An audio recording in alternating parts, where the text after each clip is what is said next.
blah, blah, blah. None of those are nationalities. So like, let's say I'm Japanese, right? And I have any issue with any of you brown-skinned people, I'm gonna be like, who are you? Right, what nation do you belong to? I'm a nation, you're a national, so we gotta deal with each other accordingly. So let's say you're Australian, right? And I'm Japanese. If the Japanese government has treaties or contracts with the Australian government, then they're gonna go off of that. Nationality is the order of the day. If you're a subject, by oral agreement, by what you say you are, then those laws apply to you. The Christian Black Codes, the Buck Act, the Negro Acts, all that kind of stuff applies to you. So if your status is dead at law, then you're dead at law. You're not going to be recognized at law. So that's why status is the first issue. And that's why Noble Drew Ali said, other nationals, I'll just read it, what he said, I'll show you. He said, issues are formed in the name of your forefathers, and that's what people recognize, right? So this is what Noble Drew Ali said in A Divine Warning by the Prophet for the Nations. He said, any group of people that fail to answer up to the constitutional standards of law by name and principles, because to be a citizen of any government, you must claim your national descent name, because they place their trust upon issues and names formed by their forefathers. And then if you go to law, Article 6 of the Constitution talks about all treaties made before the adoption of the Constitution shall be valid against the United States as in the Confederation. And then he's talking about the Treaty of Peace and Friendship between the Moors, us, all y'all, and the Europeans doing business on our land. You see what I'm saying? Get it? So whenever these Europeans say come to this court, we're dealing with status. Because the status is we're Moors. The treaty says you don't have jurisdiction over us. And to even deal with anything between us, Moors, and Europeans, the venue is consular courts, right?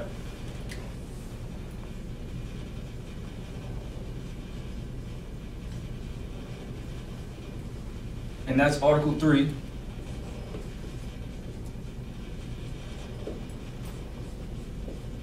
of the Constitution. And this principle is, you can look this up.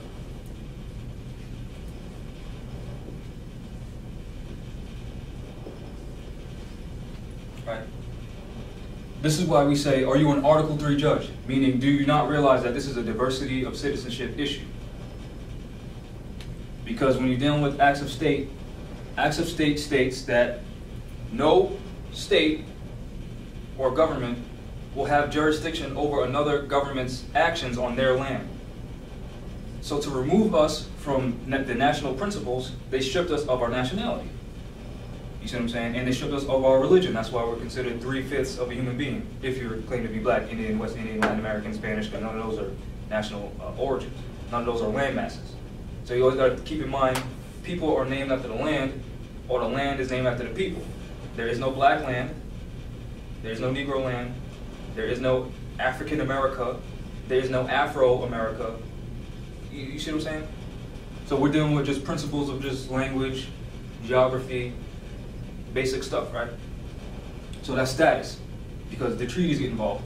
That's Article 6, you see what I'm saying? Then you got this.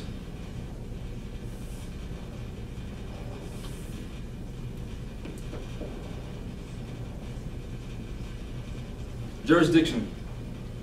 Now, juris means right or positive, right? Diction is words, right? So jurisdiction is the right to speak. So the King of England doesn't have jurisdiction in Morocco. Why? Because he's the King of England. That's why they call this New England. You see the trick? You see the trick? So another concept you can think of is, let's say you rob a bank, right? You're not going to go to family court for a crime. You robbed the bank. That's a crime. You see what I'm saying? And then venue is, you're not going to be tried in China for a crime you committed in Germany. Doesn't make sense. That's jurisdiction of venue. Right? And then you also have this right here. So again, with the, you're not gonna go to a family court for committing crime. So you got 3 types of jurisdictions as well.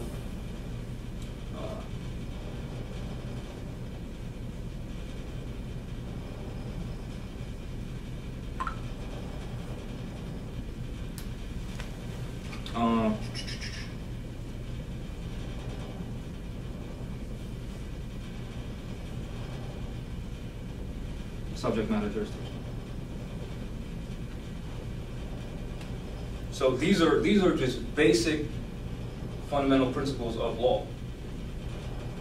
Get it? So if you're not an Article 3 judge, you cannot deal with constitutional issues because the Constitution is the supreme law of the land. Right? So once these two are established, then you go into this.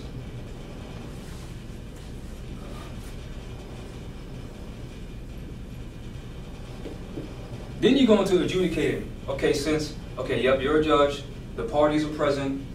The treaties, if they're applicable, are present. Everyone's in proper persona sui juris. Because if you're not in your proper person, meaning if you don't know who you are, you don't know which laws apply to you, you don't know where you are, just basic stuff, then you omit or you agree to jurisdiction. You know what I'm saying? Because you're considered stateless, meaning no one knows who you are. Since you're in our land, we got jurisdiction over you. If you're national, then who are your people? So we can deal with you accordingly. If you don't have a people, then you're a subject, period. And that's black, that's the status, the Negro status. Civil mortus, that's what it's called. So write this down if you don't know it.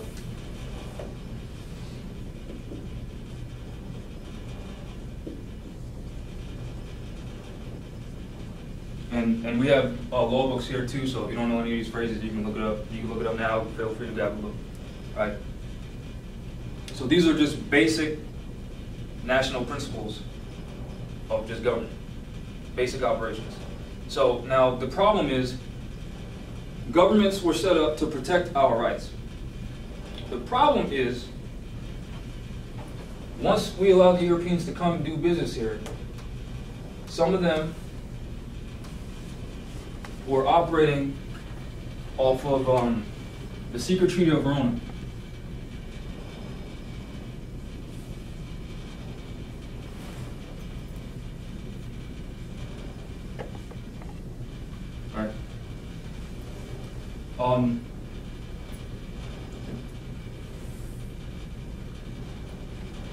Now this secret treaty was between certain individuals, and I have this treaty in my book as well, and you can just Google it, you can just go online and get it.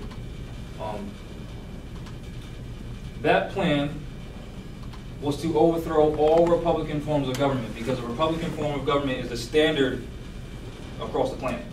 Anything that talks about a democracy is against all of us, and the world, period, right?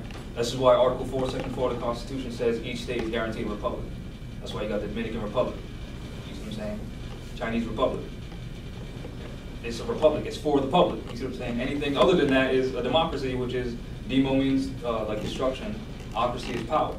And look at what these people are doing, you see what I'm saying? So, the secret treaty of Verona is what they were operating off of, along with unum sanctum,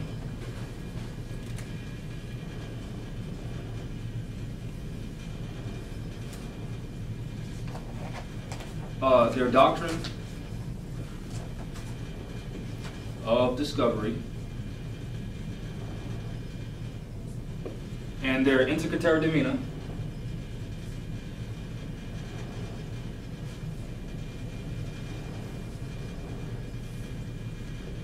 of 1493.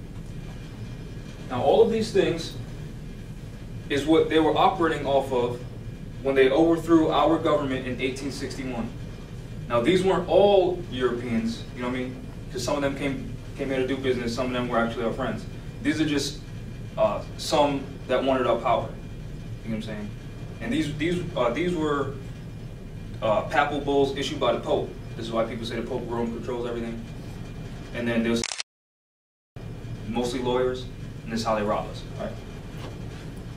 So when they overthrew our government in 1861, these are some of the things that they were operating off of. So you need to read these documents so you have a better understanding of what's going on. Because not everyone is your enemy, you see what I'm saying? So these principles, these papal bulls, are the politics that runs the planet right now. So when our people are going through what we're going through that we keep calling racism, it's not racism. It's the continued actions of the Spanish Inquisition that was reestablished by King Ferdinand and Queen Isabella to expel us, the Moors, from Al-Andalus, which is called Spain now. It wasn't called Spain until late early 1600s. That's when they started denationalizing us, calling us Indian, calling us black, so we don't connect back to this history and realize we control the planet. This is why you'll hear, remember we were talking on the phone, what was it, Alexander said, I want to control Asia. Yeah. At one time, the whole planet was called Asia. Yeah. And that's why you'll hear people like in the Nation of Islam call us the Asiatics. But then they'll denationalize us and call us black Asiatics. We ain't black. Yeah. And you talk about Alexander the Great. Yeah. The Great. So let me see. Let me try to find this document I wanted to show you. I know what it is. It's because I was doing research, because that's my cousin over there, I don't know if you know. But I was showing her some research, and then she started showing me stuff, and I was like, okay, I need to step my game up. Yeah, I'm coming for you. Yeah. So, you know, we have this thing where we try to challenge each other to make each other great. You know what I mean? So, oh, you did some research? All right, I'm going to do more research. You know what I mean? And just expose things for people, right? So, y'all got this? Because I'm going to erase it.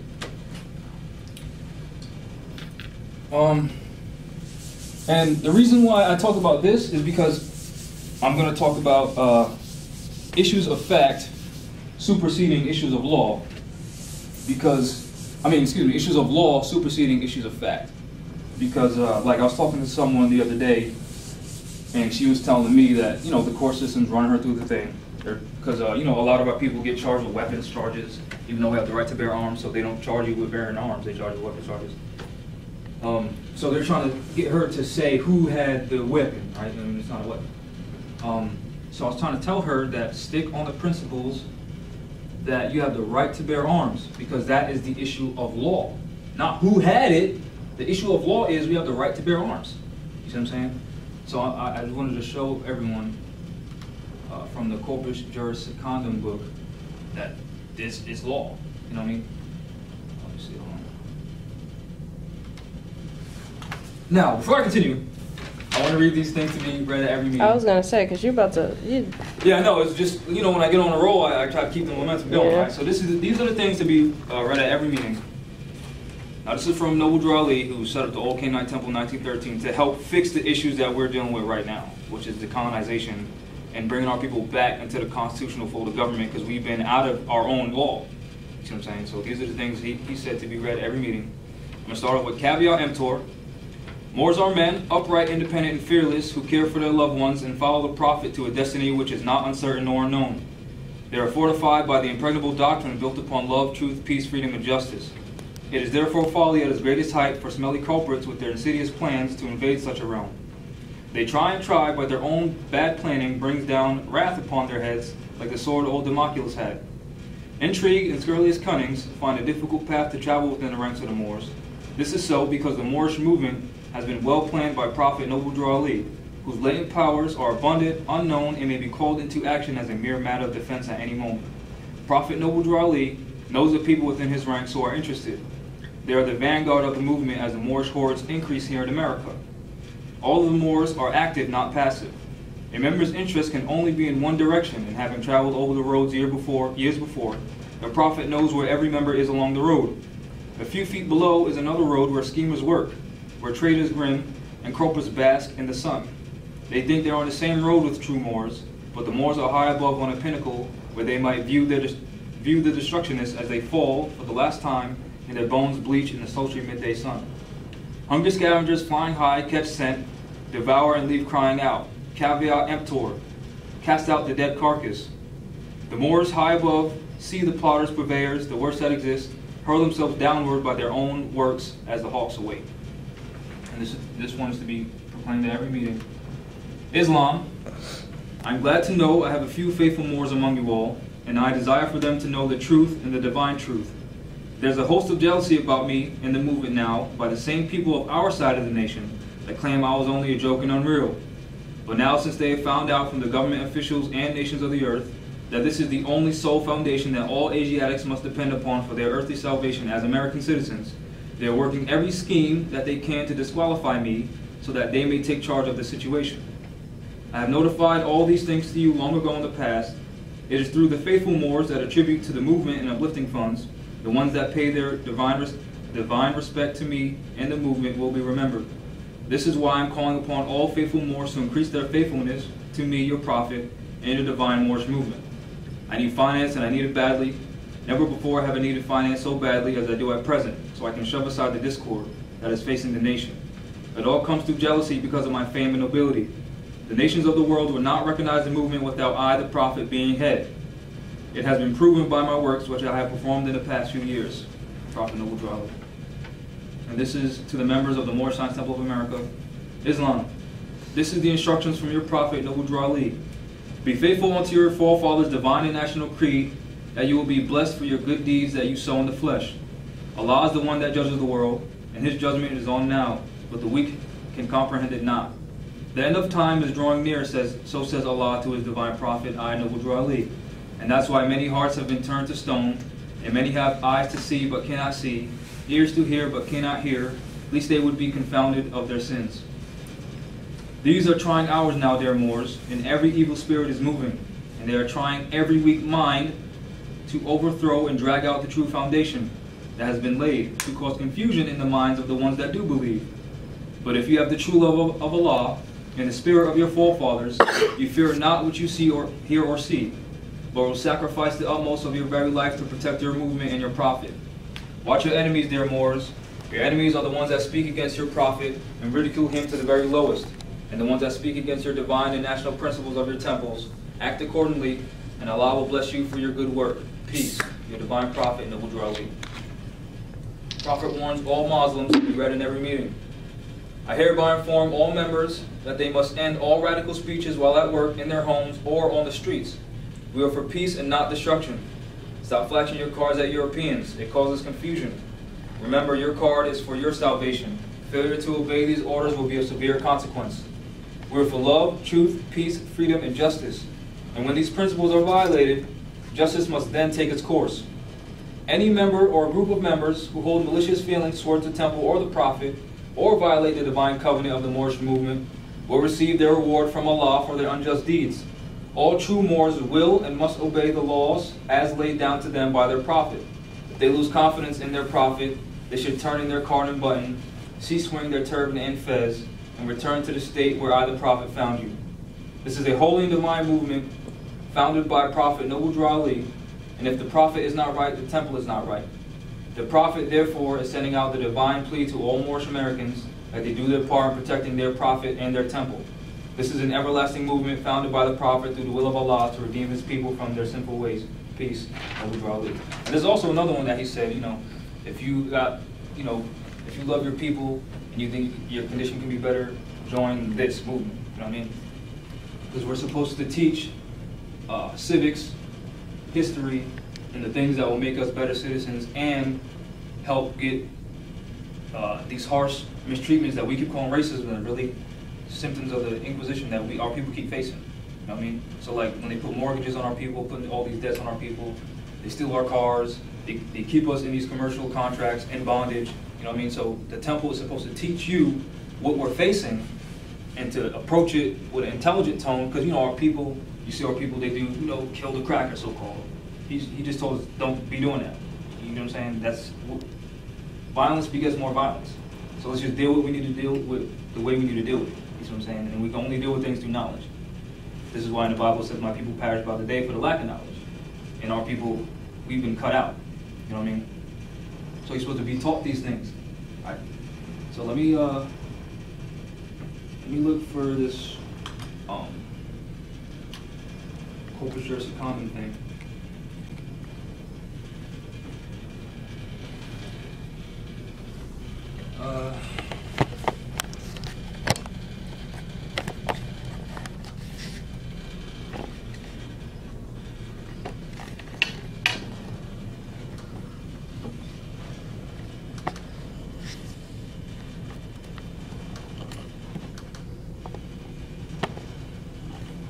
All right, so like I said, today we're going to talk about history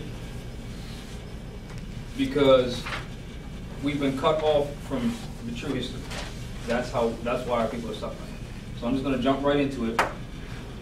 I'm going to be talking about the theocratic constitutional monarch that Noble Drew Ali set up when he was on the scene. So I'm just going to start reading. It is of the utmost importance for the modern day schools to omit the factual important role that Morocco, the Moors, played on the government of the United States, the Union States, the 13 colonies. The sovereign power of North America, in fact, does not belong to the United States, nor its European agents acting as legitimate government.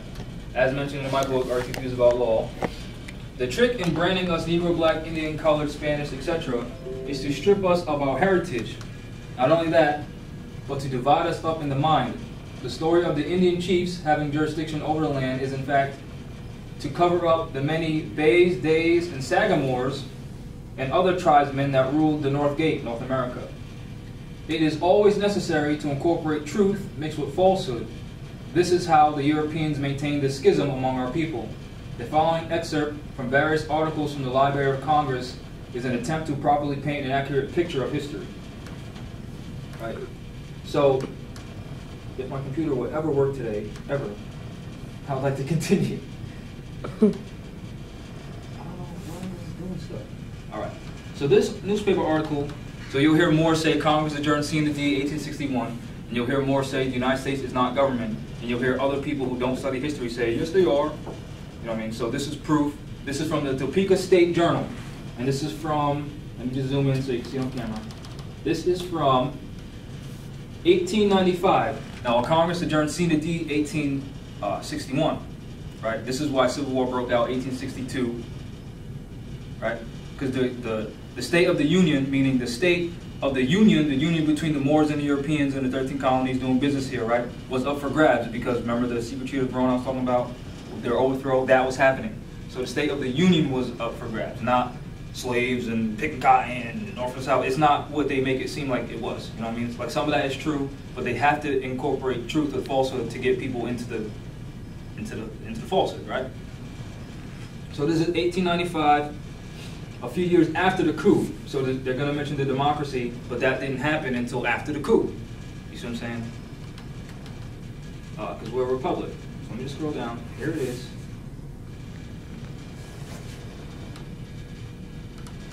So right in the newspaper, it will tell you, Congress adjourned C&D, which means without day. So let's say, you know, the CEOs of Walmart, you know, they'll schedule their regulatory meetings to keep the company running. So the secretary is charged with making sure all the board of directors know when the next meeting is, so it can continue running. So when you adjourn C&D, that means the secretary didn't schedule another meeting, which means they stopped being government. You see? And this is why Moors call it a coup, because it was actually internal overthrow. But for the masses, they'll just say, Congress adjourned C&D, instead of saying, there was an internal overthrow, a coup d'etat, right? So this is from, you know, Library of Congress I got this from. So continue reading. Right. So the speaker announced, right, I now declare the third session of the 53rd Congress, said the speaker, adjourned without day, meaning they don't plan to meet up ever again, so they stop being government. Right? And this is from the Daily Register. This is 1864, so Civil War is already going on. Right? Congress adjourned C&D again, says it right here. And this is what Moors talk about. A terrible plot discovered. Right? Excuse me. It is stated on very good authority in Washington City that Mrs. Stewart has prepared a grand coup to demolish the Democratic Party and re-elect Mr. Lincoln. Now this is why when you see the Pope's letter in the General Civil Orders, it'll say Lincoln was the last Republican president because they were instituting the democracy. And Lincoln was trying to preserve the Republic. That's why he created the Greenbacks, which bankrupted the United States Corporation Company, not the nation. And this is why in the movie Lincoln the Vampire Slayer, it talks about he's trying to save the Union from the dead. He's trying to make it into the land of the living, not the land of the dead. And then on the train, they're dealing with silver, because silver's the real money. So they're telling you in movies, but they're just putting it in a movie. You see what I'm saying? And then the land of the living, land of the dead, they're talking about the 14th Amendment, corpse, artificial person, right? So he has invented a splendid plot, which is to be exposed, of course, in due time, going to show that the democracy are involved in a vast conspiracy to smash things generally. It is said that 1,000 pages of evidence going to prove the existence of this terrible conspiracy has been omitted to Mr. Lincoln, and that a well-known general, once respected, has lent his name to the issue of nonsensical slanders upon the members of the Democratic Party. It is no secret that a vast system of espionage has been organized all over the North, and proofs will soon be forthcoming that mails are regularly tampered with to find evidence, if possible, against persons who are inimical. It's hard to read on this thing. Of the administration. So that's just proof that a coup happened. Right? Now, there can be no doubt that after this coup, which is rooted in the Inter Divina, Unum Sanctum operations and other papal bulls and secret treaties such as the Secret Treaty of Verona, civil war broke out 1861 for the State of the Union. Again, the union between not only the Moors and the various European Union states, United States 13 colonies, but the European colonies, United States, and their other European allies on this North American continent. So if you read other articles from the Library of Congress dealing with the Moors and various Europeans, you'll see that this was a national issue between nations. And you'll see the various correspondences that we sent the Moors to the various European countries doing business here, who keep calling themselves white people. So these white people, they're British, French, Spanish, German, Dutch, Polish. These are the people. You see what I'm saying? And if you read Brother Abdullah's book, he talks about the various treaties that we made with England and all these people, all these Europeans. Right? So when dealing with the Eurocentric reconstructed standpoints of history, they will always make reference to the great chiefs of the Native Americans, whom they brand Indians, yet these great chiefs were in fact Moors. The word chief is a variant of the Arabic Moorish word sheikh, or shakum, the same position as a bey, being a Moorish governor, a lord, a vizier, emir, a caliph, or a sagamore, which just means wise Moor. And you'll even see some Indians here in this territory, Narragansett, they claim to be Indians, but then they'll call themselves sagamores. But they'll spell it S-A-G-A-M-O-R-E. But that's just a variation of Moor, M-O-O-R. And then Saga is a variant of sage, which just means wise. So you can't escape Moorish history. You just can't. Because you're on Morocco. These are Moroccan dominions. This is Moroccan soil. Right? The branding of these Moors as Indians is to sever the connection between us here in the North Gate, also known as the Maghrib al-Aqsa, which means Morocco, the most extreme west, and Morocco in the east. Because if you read the Circle 7, Noble Drew Ali lays out the dominion of Africa, being from Egypt west, meaning Northwest Africa that we call Africa today, North America, Central America, South America, and all of the islands. So North America would be Northwest Africa or Northwest Amexem. And you'll see in my video that I did, it's a 3-hour video, and I showed you the Pangea map and the professor from Florida, his article showing the Pangea map, showing that all the continents were connected. So history and law must go together, because that deepens the connection that we're the same people over there just like here. And you'll see Ghanaians with fezzes on, you'll see people of Mali with fezzes on, the Dogon with fezzes on. We're the same people. But they have nationalities, they don't call themselves black. You see what I'm saying? So by calling us other than what we are, that automatically separates us from our history. You see what I'm saying? Right? This sever reveals the vast extent of our empire. As mentioned in Abdullah El-Talib Moses Bey book, Moors and Masonry, he goes into extensive cognizance of the treaty relations with Morocco and the various Christian European powers, i.e. the British, French, Spanish, Germany, etc. The same pale-skinned pilgrims to colonize the eastern seaboard of the Maghrib, the 13 colonies of the Union States. So these people are not white. They're French, British, German, Italian, etc. That whole white thing is to steal our status of nobility. And you'll see right in the law book, it'll say free white person does not mean Caucasian race, Aryan race, or Indo-European races. And it'll say it only applies to them if they're more or less intermixed, meaning they have to be mixed with the original people of the planet to be considered white. Because it's a status, not a skin tone, not a complexion. And they'll even say the Moors of Spain. And if you look up the history of the Moors in Spain, they look just like this. Hair like lamb's wool, skin like burnished brass.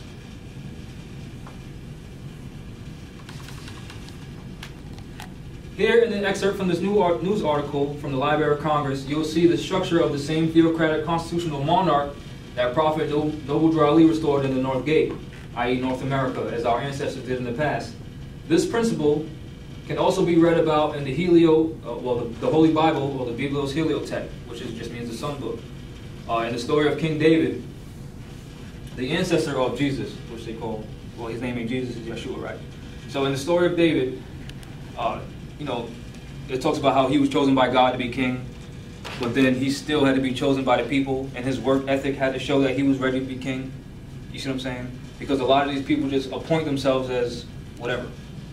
You see what I'm saying? Without actually putting in the work or being elected by the people. You see what I'm saying? A lot of people just saying, well, I'm the head of this, or I'm the chief of this. You know what I mean? Without getting the people involved, because they just want to control everybody. All right? So, in the story of King David, not only was he chosen by Allah or God, Yahweh, Jehovah, whatever you want to call him, call whatever you want. We call it Allah, right? To be king, but his actions had to prove that he was in fact worthy of the position. Hence, theocratic. So theocratic, from the Greek word theos, God, and kratos, rule, regime, or strength, or the suffix krisi, meaning power or rule. So a theocracy is a government of a state by immediate divine guidance, or by officials who are regarded as divinely guided. And that's from this dictionary right here, Merriam-Webster's 11th edition. And a monarchy is a state ruled by a monarchical government ruled by one person. Right? And we already know in the Constitution we have the right to elect. So I'll just keep reading because I already wrote down what I was going to say. It was also required by Allah, all law, that King David had to also be chosen by the people. Here's where the principles of the Constitution, the Iroquois/Muslim law of the Republic, comes into play. The same style of government was brought by Noble Drew Ali.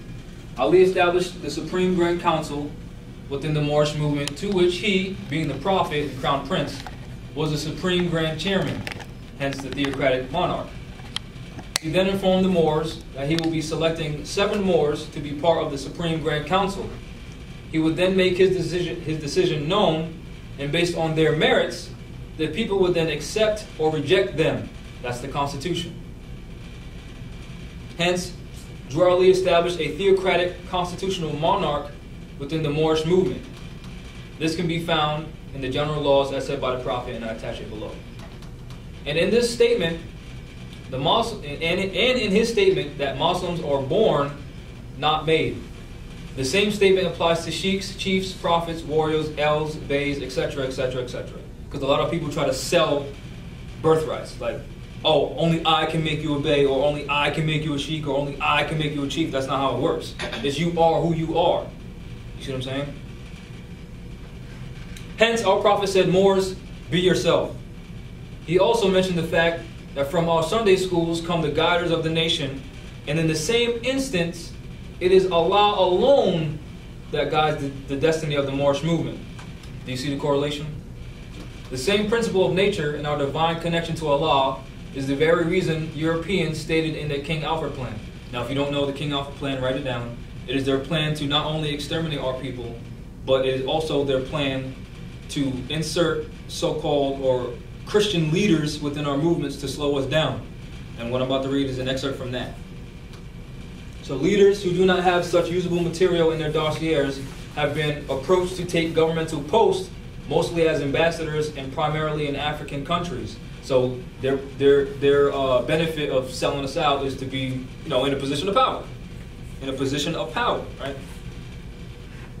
The promise of these positions has also materially contributed a temporary slowdown of minority movements. Now, we're not minorities. If you look up the word minority, it means a person who has a childlike mentality. It doesn't just mean lower numbers. It means a childlike mentality. right? And they continue by saying this: however, we do not expect these slowdowns to be of long duration, because there are always new and dissonant elements joining these organizations with the potential power to replace the old leaders. Right? The potential leaders are the angels, or the thoughts of Allah made manifest, clothed in flesh. Now, this might sound like some spooky stuff, but this is where the Moorish 101s come in, where an angel is just the thought of Allah made manifest. We're all angels. You see what I'm saying? This isn't some fairy coming from the sky with wings like, hey, I'm coming to save you. This is not how it works. Right? And then the thoughts of Allah cannot be circumscribed, and Allah herself, the all-law, is infinite. So, although, since this is the divine and national movement, they can't stop the divine side.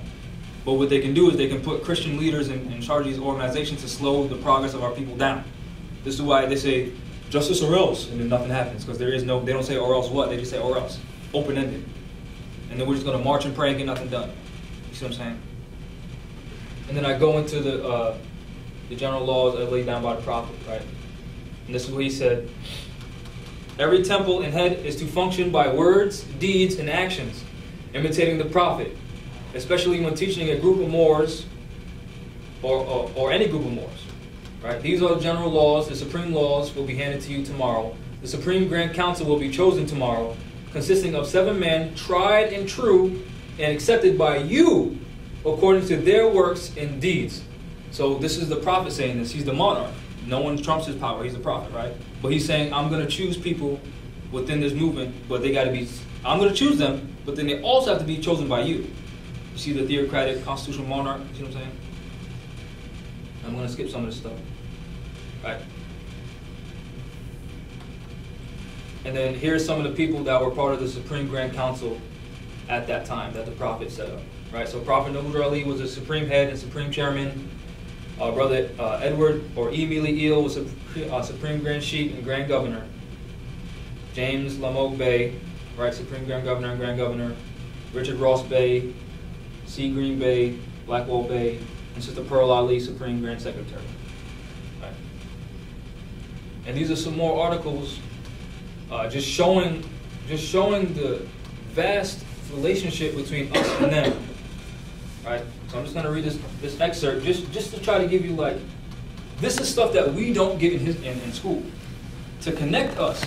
But this is this shows you how important the Moors were in the establishment of this United States government. You know what I'm saying? So the United States has held a very sad experience with Morocco, recited under the head of notes on the Barbary states and treaties and conventions between the United States and other powers since July 4th, 1776. The United States executed a treaty of peace and friendship with Morocco in 1787, and Count de whatever that is, I don't speak Roman or Italian, whatever, writing the French minister at Washington, said, "You can assure the Congress that the King will seize with eagerness all associations to facilitate their good intelligence with the Barbary powers," talking about us. All right. The treaty, which has been recently signed with Morocco, will be the best refutation of the suspicions which many public peers are willing to inspire against our system of policy. Right? The Count alluded, of course, to what was said in the British press. Now, French policy in Morocco is arraigned by the German government and press. Right? So I'm just going to stop there. Just to show you that Morocco was dealing with other nations. Right? And this is where you'll see Moors read to kind of show you when Moors say, the General Education Board, they weren't going to teach us stuff. So if you want to write this down, read the philosophy of the General Education Board. And this will tell you that they don't want to teach us anything. Right? So to kind of show you the omitting of this in school, what did you learn about George Washington? So he was the first president, right? This is what they taught you in school, right? Yeah. And then they're talking about the treaty, right? Between the United States and Morocco. You didn't learn that in school. I didn't learn that in school, right? So this is George Washington's letter to the Sultan of Morocco, December the 1st, 1789, right? He said, "Great and magnanimous friend." This is the first president we're talking about.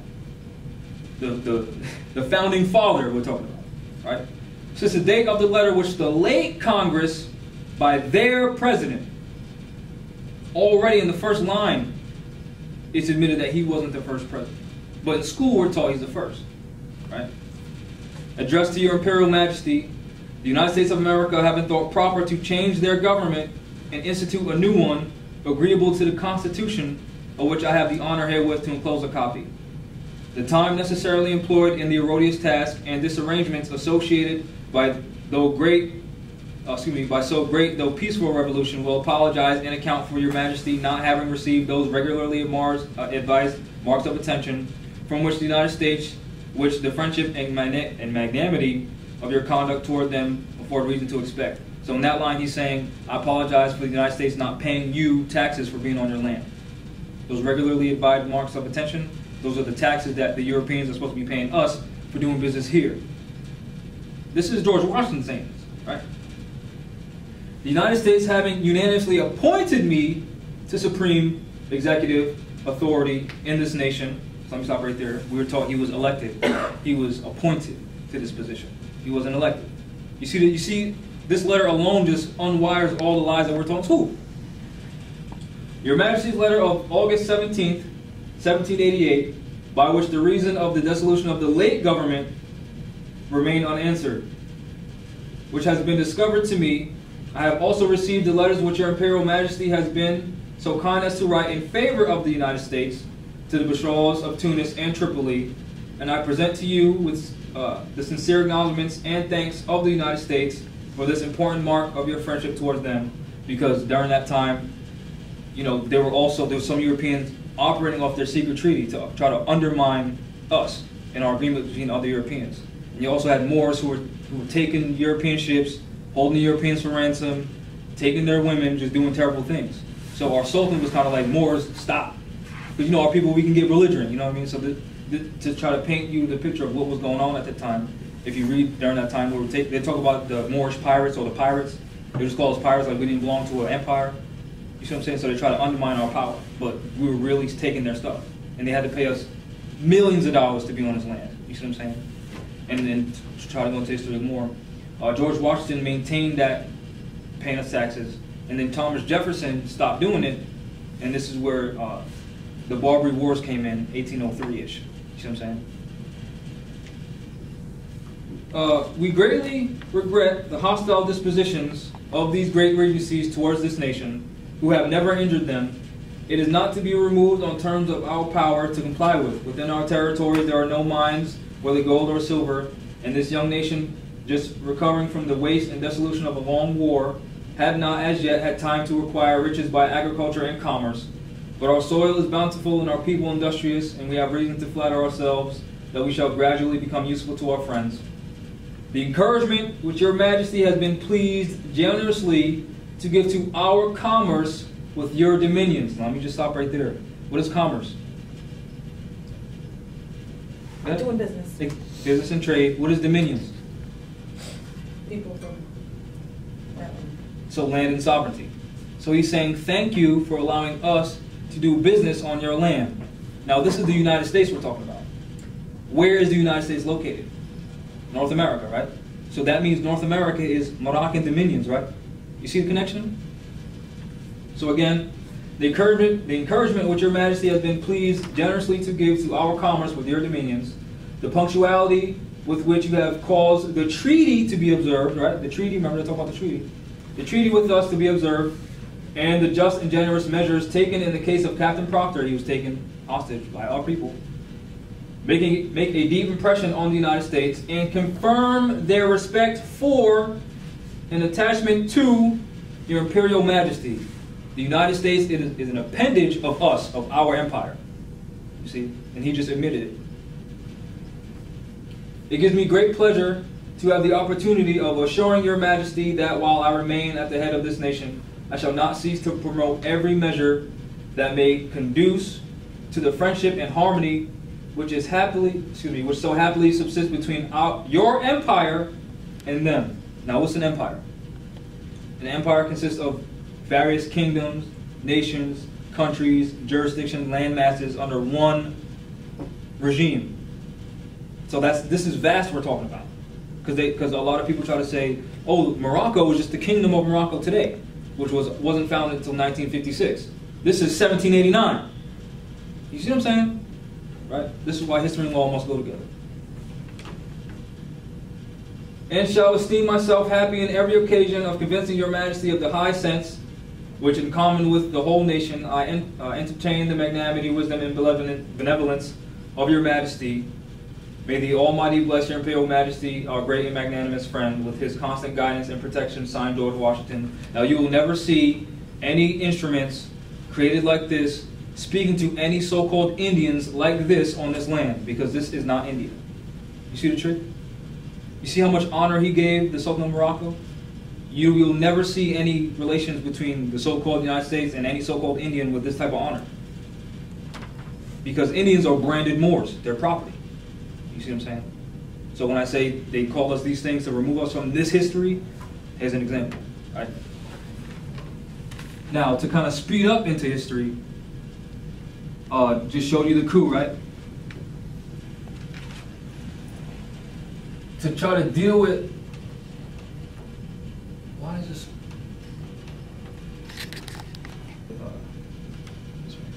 Can you turn the light on, please?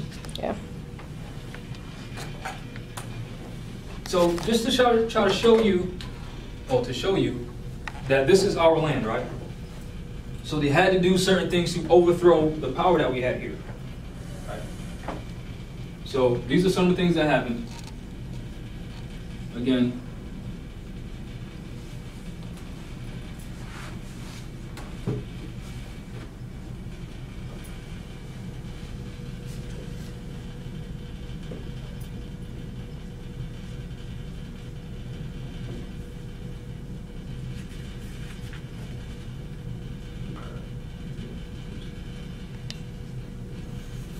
that's a coup d'etat, internal overthrow.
You want to go sit in the back?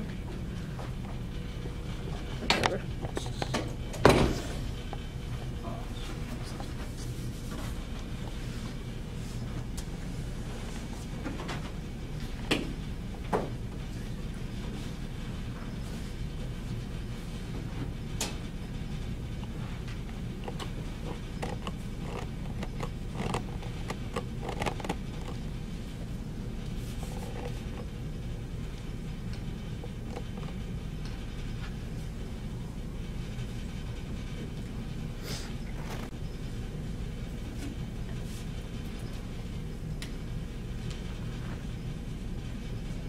Right?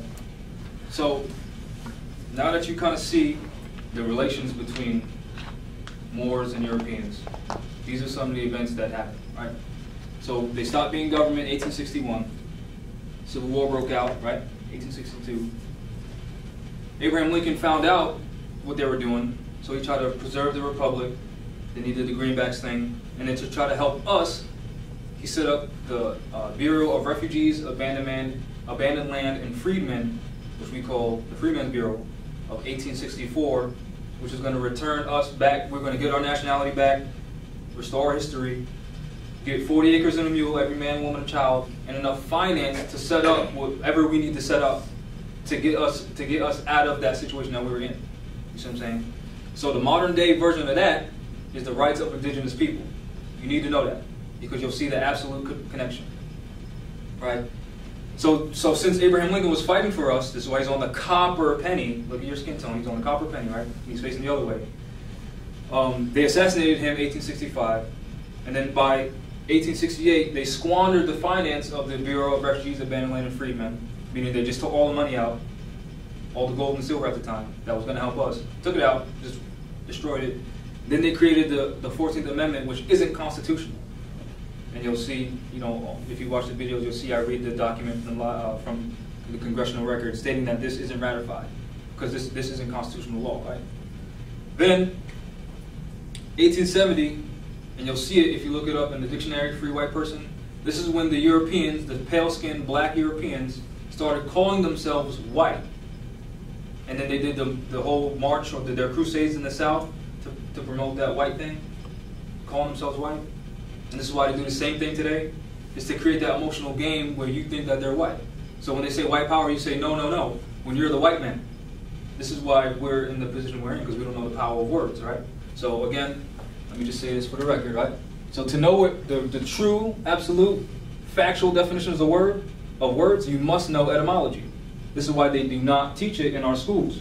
This is why in the video when we talked about the so-called guy running for mayor of so-called Providence, yeah, he said 95%, well, he said 12% of the people in Central or Hope High School cannot read. Yeah. Well, excuse me, 12% only 12% can read on a grade level, meaning the rest can't. And if you look up the demographics of those schools, 95% Asiatic, which they brand us minorities. This is why they say don't worry about black people; they'll never be able to compete because they can't read. And then the whole thing about slavery, blacks weren't allowed to read. Mm-hmm. It's not like you can't say therefore I blah blah blah blah blah president of the United States. That's not what they're talking about. They're talking about this right here.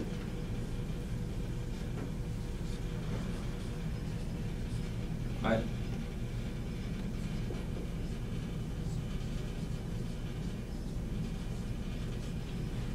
Now, if you don't have the etymology dictionary, you can go to this website right here.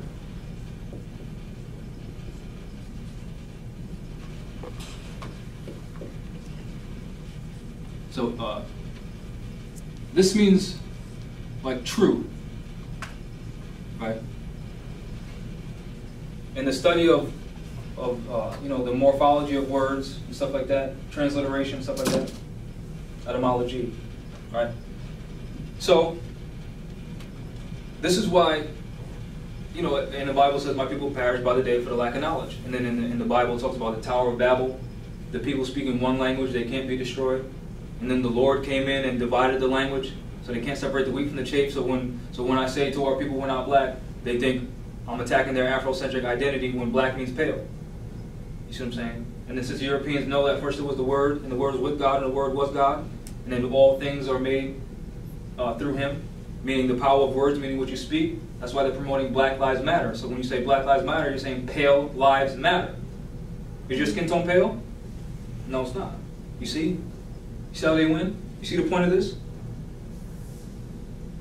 When they took on the title white, see the trick? Right? Then, Act of Congress 1871, they took the seat of our power from Shaka Maxim, which is called Philadelphia. They moved the seat of power to Washington, D.C. And if you do like a little research on Philadelphia, what they call Philadelphia, they'll say, you know, whatever happens here happens everywhere across the world because we're dealing with energy. And this is why the birthright was taken in Philadelphia. And then 2 days ago, well, the 8th, the Moorish flag went up again in Philadelphia. So guess what that means? Right? The significance of that is huge. Yeah. Right? So they had to move the seat of power to remove us from our history. Because you got to think about it this way. These are massive events that are going on. And we're dealing with the minds of people. right? So they did this so that the next generation will feel the effect. You get what I'm saying? It wasn't that generation's going to feel it. Because in this time, also in the 1900s, around 1902, they were setting up the General Education Board, which is one of the major, which is state-funded schools, to produce dummies. You see what I'm saying? This is why I said write down the philosophy of the General Education Board. You'll see why you weren't taught any of this stuff, right? So then, after they started calling themselves white, they moved the seat of government to Washington, D.C., and then, since we're dealing with constitutional principles, the only real money was gold and silver. That's Article 1, Section 8, Article 1, Section 10 of the Constitution. So to have more control over our people and our energy, they got rid of all the gold, and they set up the Federal Reserve Act 1933 to set up the Federal Reserve Bank. This is why in this book right here, American Constitutional Interpretation, 2nd edition, they'll state that nowhere in the Constitution did it grant Congress, remember they're not Congress anymore, any power to create anything like the FBI or the Federal Reserve Bank. Because you have to remember they're not government anymore since 1861. And this just solidified their democracy, the overthrow of the republic. You see? So, again, to control our energies, they created this. Because you can't print gold. They can print as many of this as they want. And they know people are greedy. This is why they promote on TV, black people, do the flashy stuff, chase money, chase money. Since they control this, and you're chasing this, guess who they control? You. You see what I'm saying? And they instituted this to control all the wealth. This is why Noble Drew said, money, gold, and silver, and commerce belong to the people and the people alone. You see what I'm saying? Noble Drew came to help fix this, right? Even though at his time they were still dealing with gold and silver. So again, also during this time, the people had clear, effective allodial titles to their land, right? And then to undermine us even more, they put mortgages on the people. This is why people don't own anything, right? And there's more that we can go into. There's a lot more, but I'm trying to keep it brief, right? So I want to stop here because this was very important for them to do, because this is how they rob us, right? So I wanted to read this right here. Oh, you got that written down so I can erase it? Good? Everyone good? All right, cool.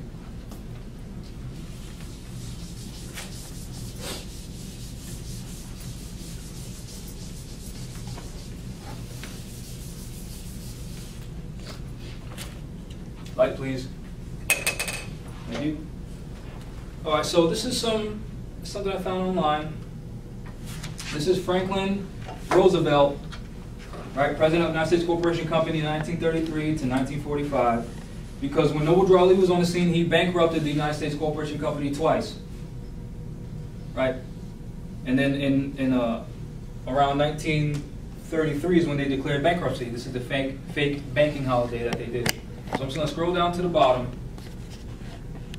He said that no banking institution shall pay out any gold coin, gold bullion, or gold certificates, except as authorized by the Secretary of the Treasury. Right? Now, that alone is a supreme violation of the Constitution. Because Article 1, Section 8, and Article 1, Section 10 says only gold and silver can be used to pay off a debt. Right? And now this is how they get us. Because the law says gold and silver. But when they ask you to show up to court to pay anything, they're talking about this. Now, if you look up in the law dictionary, you go to money, it'll say money in a strict and technical sense is gold or silver equivalent and does not embrace notes. Now, right on top of this, it says Federal Reserve note. Right? And this is where the Clearfield Doctrine comes in. So if you don't have it written down, write it down. The Clearfield Doctrine states that when governments ask for private commercial paper, because remember, the Federal Reserve is a private bank, because the United States stopped being government in 1861, when governments ask for Federal Reserve notes, they descend to a mere level of a private corporation, meaning they stop being government. This is how you hold them accountable. This is why Noble Drew Ali said enforce our free national constitution, because that prevents them from encroaching on our rights. You see what I'm saying? This is why in the video when I was with Lisette, we went to court, and we mentioned the Clearfield Doctrine because she was allegedly stole money. This isn't money. If there's no money in circulation, how can you steal it? You see what I'm saying? But if you don't know this, you don't know. And if you think that they're government, you just go with the game. You see what I'm saying? So you have to know law, because they're tricking us by keeping us dumb in their schools, right? So this kind of just substantiates that fact. Now, like I said before, our people really need to know the law. Because let's say the average person, right, they're dealing with speeding tickets, traffic tickets, whatever you want to call it, they think they got to pay something, right? They got to pay some money. This ain't money. They're dealing with issues of fact, how much they owe, how fast were they going, whatever. Or even with student loans, how much I got to pay, how I went to college, got the student loan, whatever it is, right? Issues of fact are second to issues of law. The issue of law is you can only pay in gold and silver. And if you go into court, you can only hear gold and silver. And if they try to hear anything else, that tells you that they're not government, right? Now this can be found, Corpus Juris Secundum, volume 88, right? And this is subsection 1 to subsection 572, subsection 39, issues of law and fact, right? Where there are issues of law and issues of fact raised by the pleadings, the issues of law should be determined before proceeding to the determination of the issues of fact. And this is so on a new trial, although the issues of fact have once been tried. So the issues of law have to be heard before issues of fact at a different trial. So let's say you're facing student loans, right? And they say, we'll take you to court because you owe this amount of money. Well, the law says gold and silver. You get it? And you never asked me for gold and silver in our contract. And they never gave you gold and silver. You get it? Now, since all of this is backed against your estate, meaning your land, because this is your land, and your knowledge of this isn't your land, is backed off your estate, they have to discharge that debt, meaning that's free school. But if you don't know that, then you don't know that. And then you think that you're in debt. You see what I'm saying? Mm. Also, write this down. Can you turn the light on real quick? Because I forgot to mention this. Because when they put this debt on the people, they do it through the birth certificate. You see what I'm saying? Because so again, we got to go into, we have to go back into history.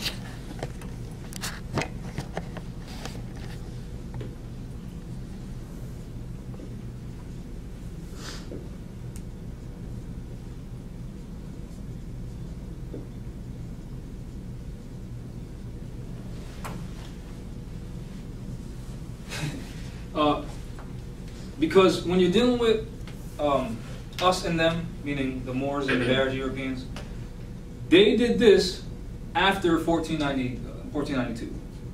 And during that time, during the Crusades and the Inquisitions, the popes were issuing many things. Like the soldiers of the temple was one of them, where they recognized, like the Knights Templar, where if they go into any part of Moorish dominion and they conquer it, they get to keep it. You know what I mean? As long as they show allegiance to the Pope. You know what I'm saying? So this is kind of a way of how they were able to just take our stuff. You know what I'm saying? Now the birth certificate falls under this.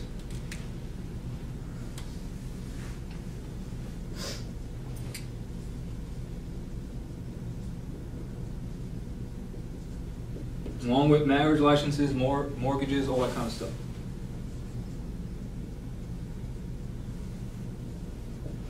Now, a berth, B-E-R-T-H, is when a ship enters a dock and it's anchored, right? Meaning it can't go anywhere. The birth certificate is a representation of our vessel, right? This will be the ship, Nave L, navigating ill, right? Entering the doctor's office, and they're grounding us with the birth certificate because we think we're that piece of paper. It's a form of voodoo. Like, you know, the voodoo doll, where you do stuff to the doll and it happens to the human, right? That's pretty much what the birth certificate is. So as long as they got our people thinking that they're it, that's how they put the debt on people. You see what I'm saying? Because a birth in law isn't what you think it is. There's a difference between birth and when you beget another human being. This is a reproduction. Humans do that. This is bringing holding to existence. So when you put down on paper, I hereby am doing business as whatever, that's a birth of a corporation. Get it? So when you go to the doctor's office, they're not recording a birth of a human being. They're recording a birth of a corporation. This is why you must know that there are two persons in law, natural and artificial. You see the trick? This is where the 14th Amendment comes in, where persons can be citizens. But if you read any other amendment, it talks about people and rights. 14th Amendment, persons, citizen, privilege. Every other legitimate amendment, they talk about rights, stuff like that. So a person is a corporation, which explains why there's an account number on the back of your birth certificate. Exactly. And then you'll also see case law that human beings aren't subject to commerce. And I can send y'all that too, because I have a lot of stuff down. And this is where the fraud comes in with the Indians, because they'll give you an ID card with a number on the back. See the trick? Human beings aren't subject to commerce, right? That's how they put the debt on the people, right? This is where the all capital letters name comes in. All right, so I'll use my name as an example.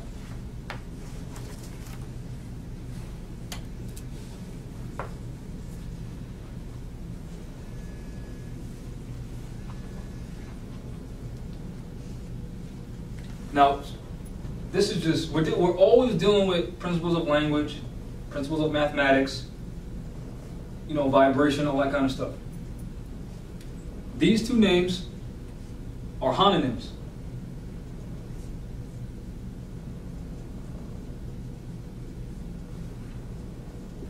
Who knows what a homonym is? Homonym. Meaning like they sound the same? Yeah. Now, can you break that down? Break this word down. This would be etymology, as an example. Anyone, feel free to break it down. Yep. Say it again. Yep. That's name, right? Now, can any of you give me an example of a homonym? Say it again. So, what is a homonym? Can you define it? Okay. Well, same name with two different definitions. Yeah, so it's two or more words that are spelt or can be spelt or are pronounced or sound the same but have different meanings. So see and see, there, and there, right and right. You know what I'm saying? So Jamal and Jamal are homonyms. This is an artificial person.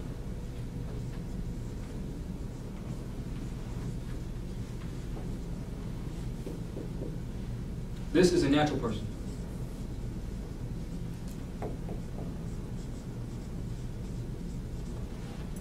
Right? This is why I always say you need to be clear that you are not it, because this isn't it. This is that 14th Amendment corporate person that is a citizen of the United States Corporation Company, which they control. Now they try to get people to fall into the trap saying authenticate the birth certificate. Well, first of all, it's their instrument. If you aren't a party to it, how can you authenticate it, right? Let's say this is my book, right? It's not my book. Let's say this is mine. Can you authenticate that this is mine? Only I can, because I wrote the book.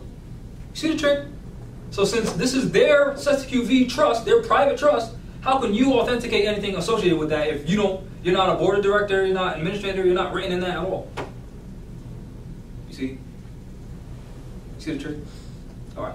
So they have our people thinking that they're it, and that's how they place the debt on you.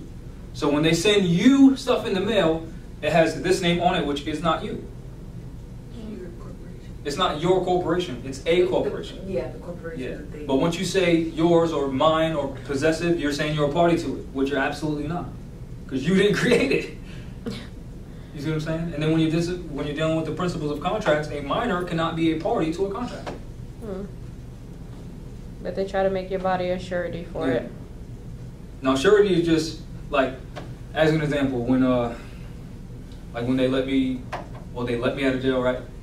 They had the criminal appearance bond, meaning if I signed that, I agree that my body would be surety to ensure that if I don't show up, they get to take my body. Because they're not dealing with me, they're dealing with this. You get the trick?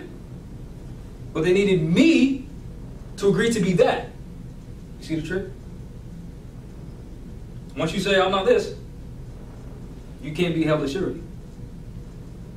Because slavery, or not slavery, peonage or forced servitude is unlawful. But you can agree to be a servant. You can agree to be a subject. Because you have that power, because Allah is in you. You see the trick? Right? So, that's how they put the so-called, you owe this much money on this that you think is you, but it's not you. You see? That's how they get you. So it's important that you know you're not this. Now, also, let's also talk about the Bible as well. Just because Noble Drew Ali said he's going to use the Bible to condemn this government. So this whole process of them putting the birth certificate on you when you're born is in the Bible, in the book of Revelations.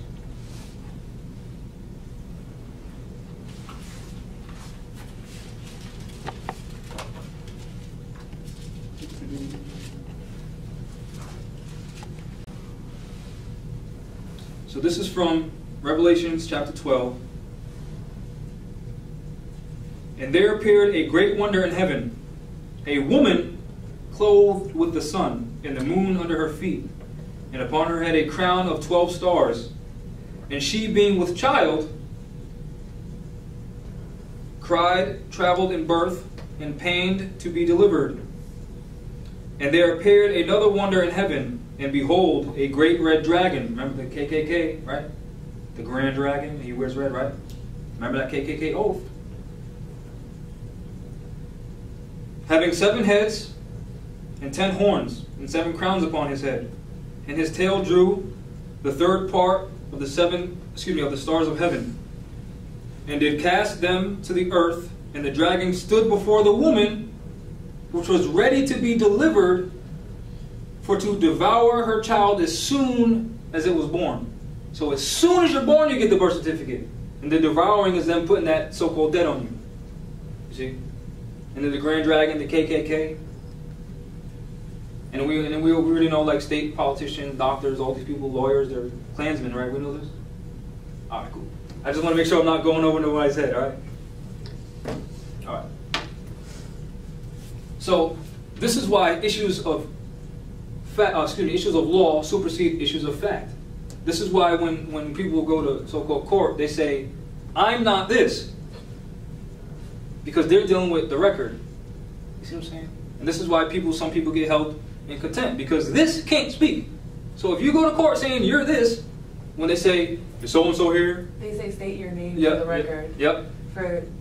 Want to know why? Because on the record they have it written like this, but what you're saying is this.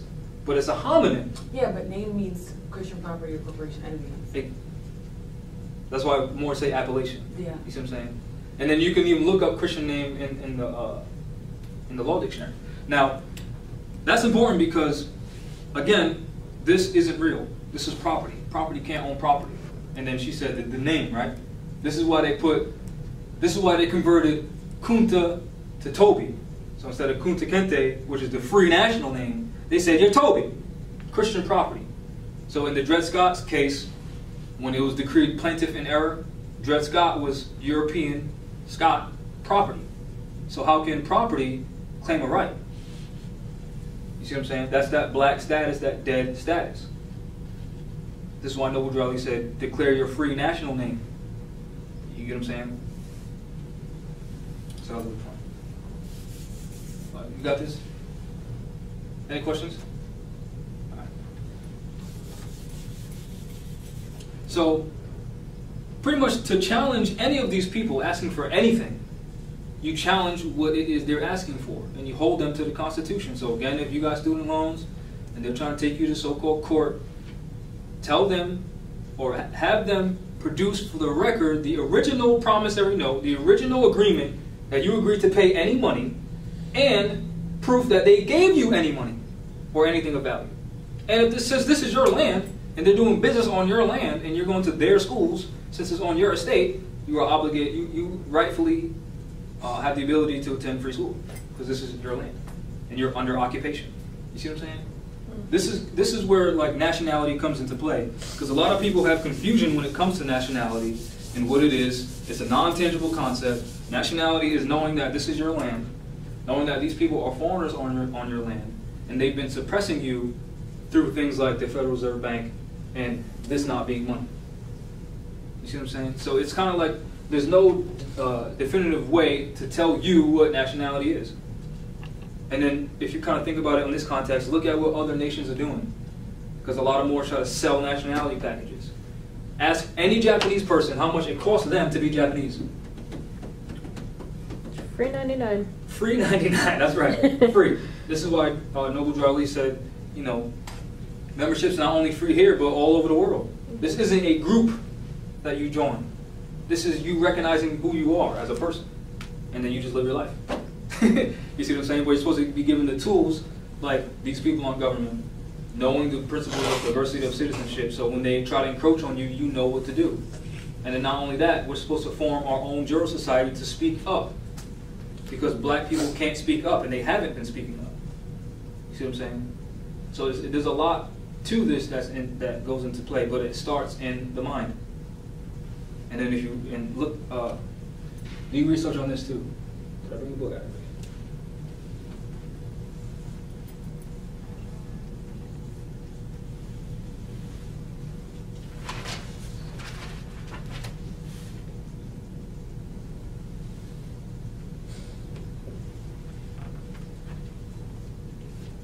And based on the first principle within the 7 Hermetic principles, you'll see why Noble Drew Ali said they're trying to drag out the true foundation and cause confusions in the mind. What does that tell you? The mind is the true foundation of the movement. This is why they keep us miseducated. Not because they don't like us. You see what I'm saying? They literally need us to be dumb so that they can control what happens here. You see what I'm saying? And I always try to express to our people, you don't need to do anything. But you need to read the Rights of Indigenous People, because it will literally tell you what your power is. It will literally tell you. That's it. Is the Inter-American Declaration on Indigenous People in there too? No. All right. Well, let's go into that. Just because we got some new people here in class. All right. So let's go into this. Like I said, Rights of Indigenous People is the new Bureau of Refugees, Abandoned Land, and Freedmen, and guess who signed that into office? Obama did, when no one else did. So when our people say Obama didn't do anything for black people, you're damn right. He did it for nationals, Aboriginal people, and Aboriginal people have an identity. They have a national identity, and this land has a name. You see the trick, right? So let me just drink this tea, get my throat's dry. All right. So knowing that we know that we're being miseducated in school, right?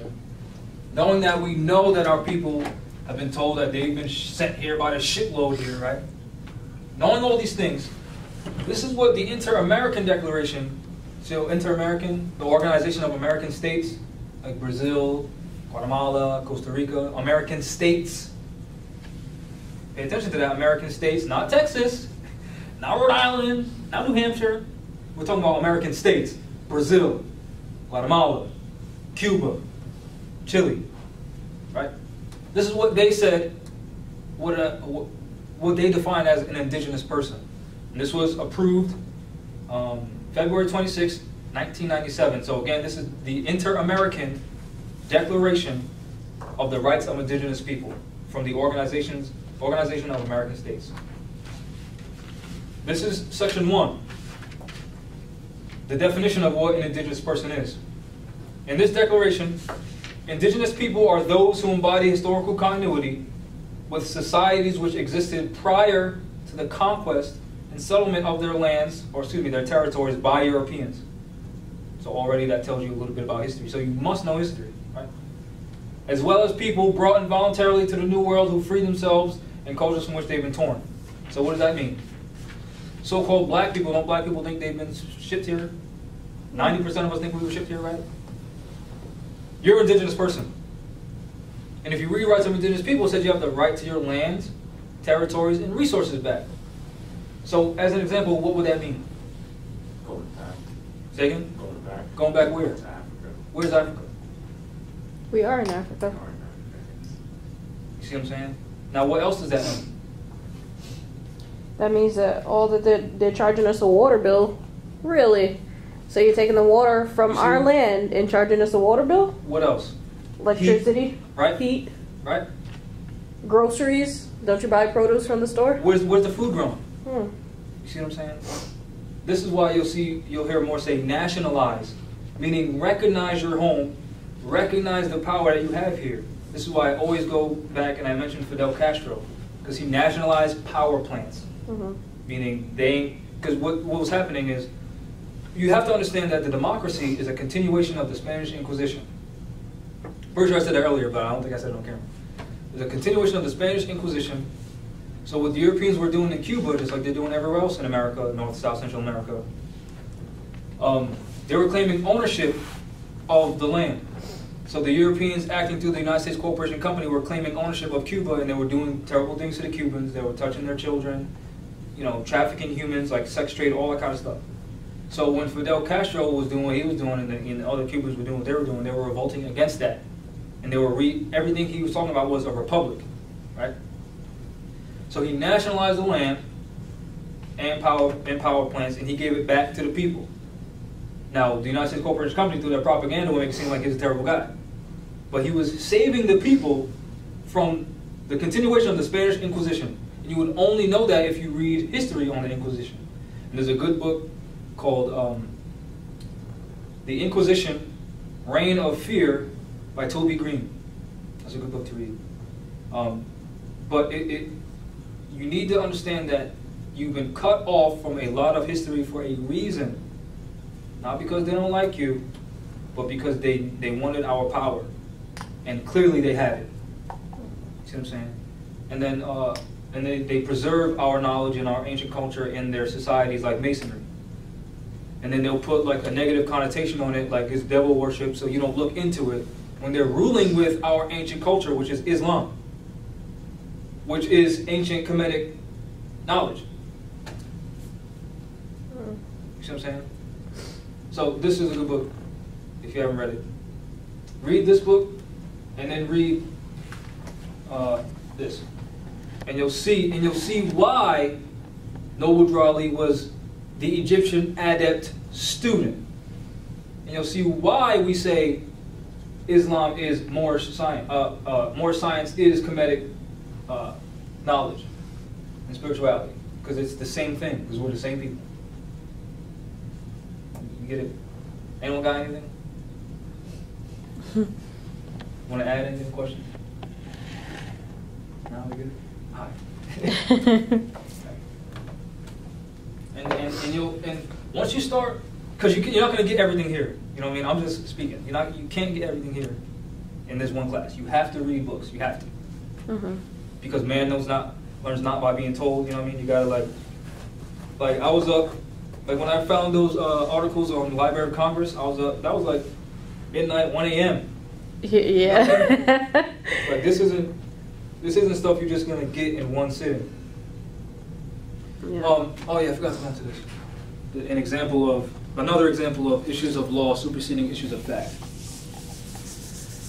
Lights, please. A lovely light assistant. Come on.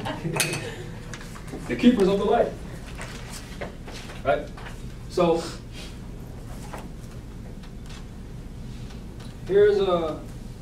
so again, this is Corpus Juris Secunda, right? Volume 88, and they do have this in the Superior Court building, downtown Providence, 250 Benefit Street, 5th floor.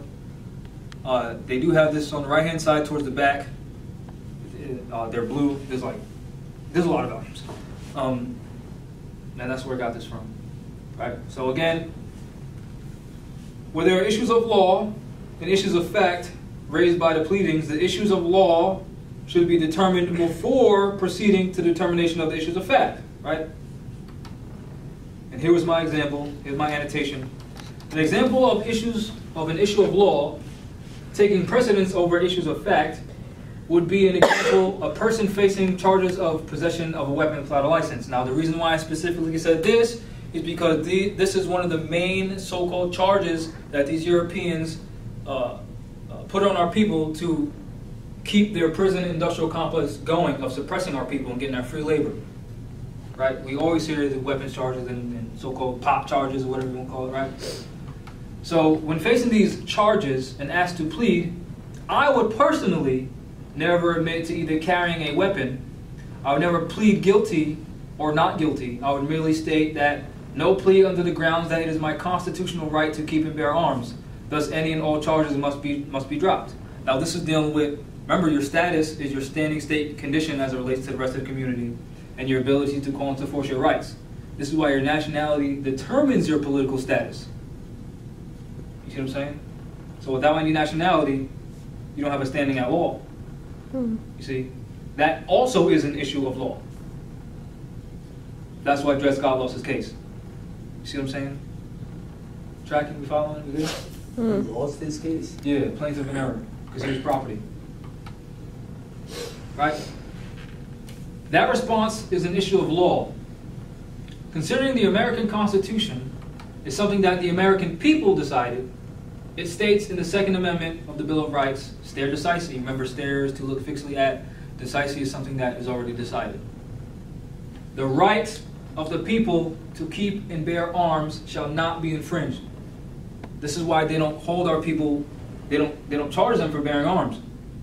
They're dealing with a different word, weapons. Yeah, because the Constitution says we can bear arms. Yeah. So. See, so it is a word game, but they're not playing. You get what I'm saying? They're playing for keeps, so you might want to be playing too, for keeps. So you always bring them to the issues of law. They're trying to deal with issues of fact. How many bullets were in the gun? The serial number was obliterated. Trying to make it seem like we're criminals, right? So you bring them, get off, don't be in your emotions. Bring them to the issues of law. Because that supersedes issues of fact. Yeah.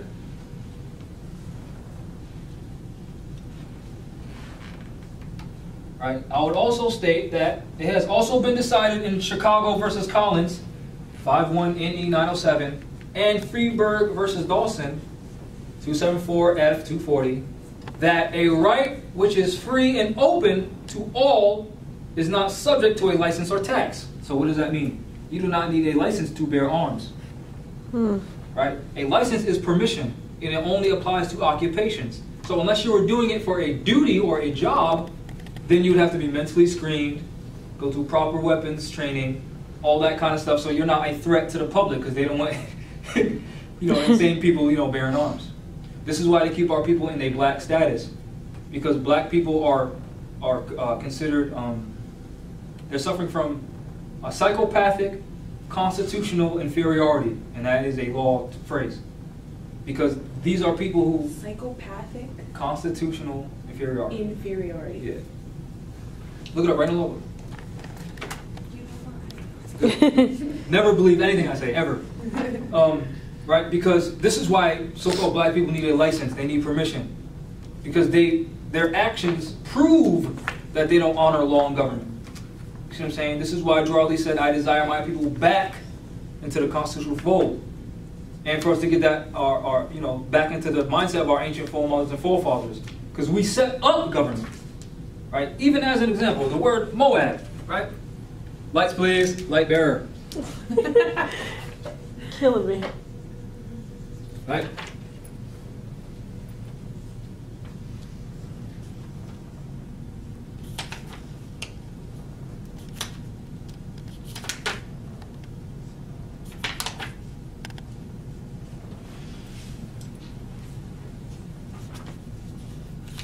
This is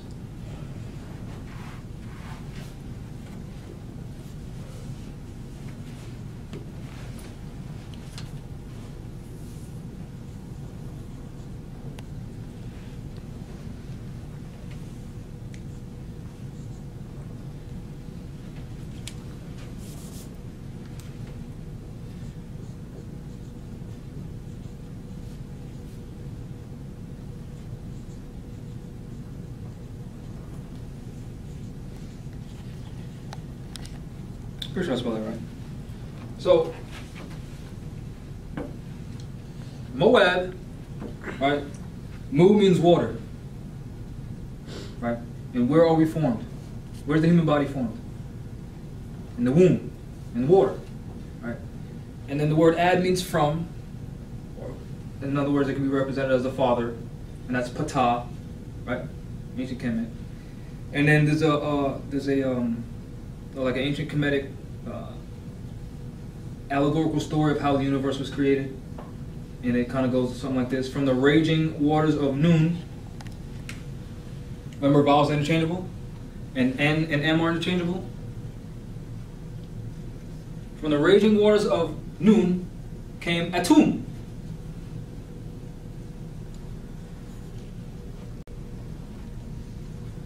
The building block, Adam in the Bible, who gave name to all things.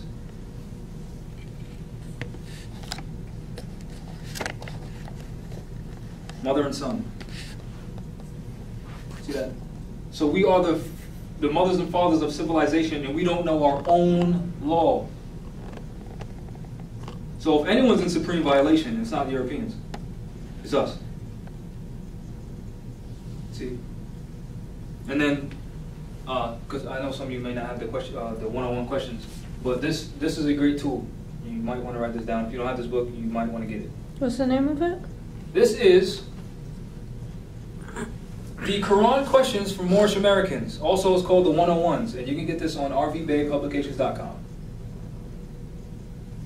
And let's just go into some of the things, because this relates to constitutional law, right? Number 14 says, why are we Moorish Americans? The answer is because we are the descendants of Moroccans born in America. Right? Number 27, can you give me a genealogy of Jesus? Right? So some of the fathers of Jesus was Abraham, Boaz by Ruth. Ruth was a Moabite. So guess what? So if Jesus' great-great-great-great-grandmother is a Moabite, what is he? Still Moabite. Jesse, King David, Solomon, Isaac, I'm not sure if I'm saying that right, and Joseph by Mary. And then it says, what was the nationality of Ruth? Ruth was a Moabitess. What is the modern name for Moabitess?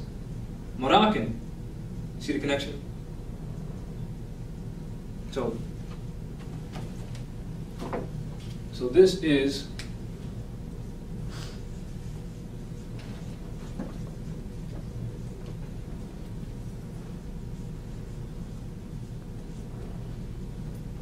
right.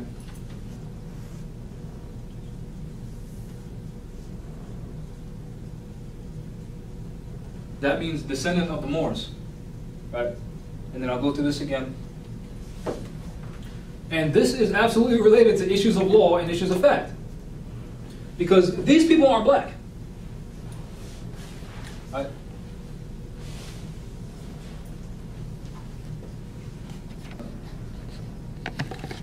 So what is morphology?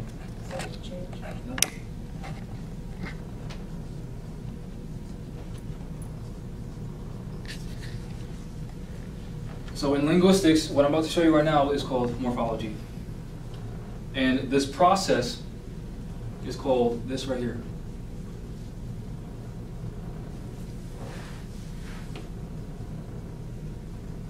Now, can someone give me the etymology of this? Transliteration? Yeah. What is trans? To transform or turn into. To change. Yeah, change. Got some geniuses in here. Litter. Letters, yep, letter. And this is the suffix that makes it an action, right? So we know vowels are interchangeable, right? Notice. So from Al-Moroccan, this is what you get.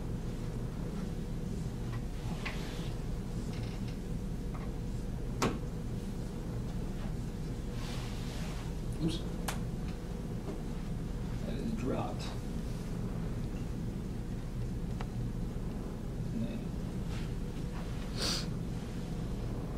So So it's important that you know that you are the Americans. This is why in this book right here it says, Noah Webster's 1828, it'll say American is one of the various copper-toned natives in this found in America. Now look in this room. Look how many shades of brown we got. So again, with their KKK oath, they call themselves white and then they call themselves American. And if you look up the history of the Aztec Empire, Cortez, the Spanish Inquisition, they started calling themselves Mexicans after they conquered that area. See what I'm saying? This is an issue of law. You know what I'm saying? This is divine law we're talking about. Because what we are today is what our ancestors were. So how dare we not know our own law? See? We know when you're done writing it down, so continue reading the issues of law, superseding issues of fact. Okay. Good? All right, cool.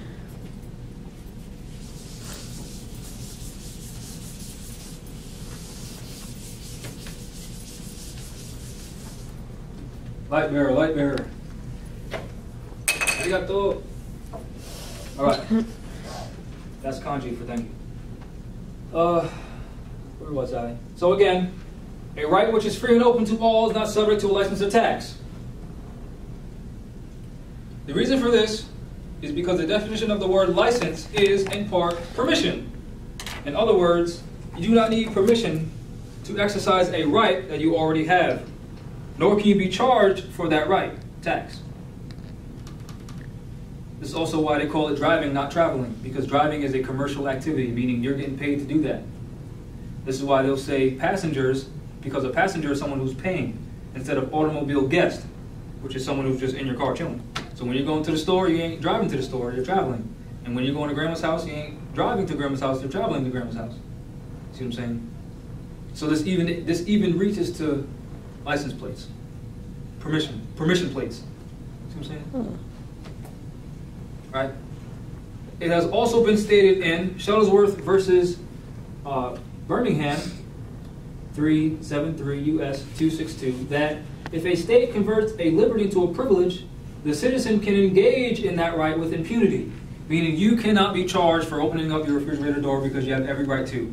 You cannot be charged for bearing arms because you have every right to. You cannot be charged for traveling on the roads because you have every right to.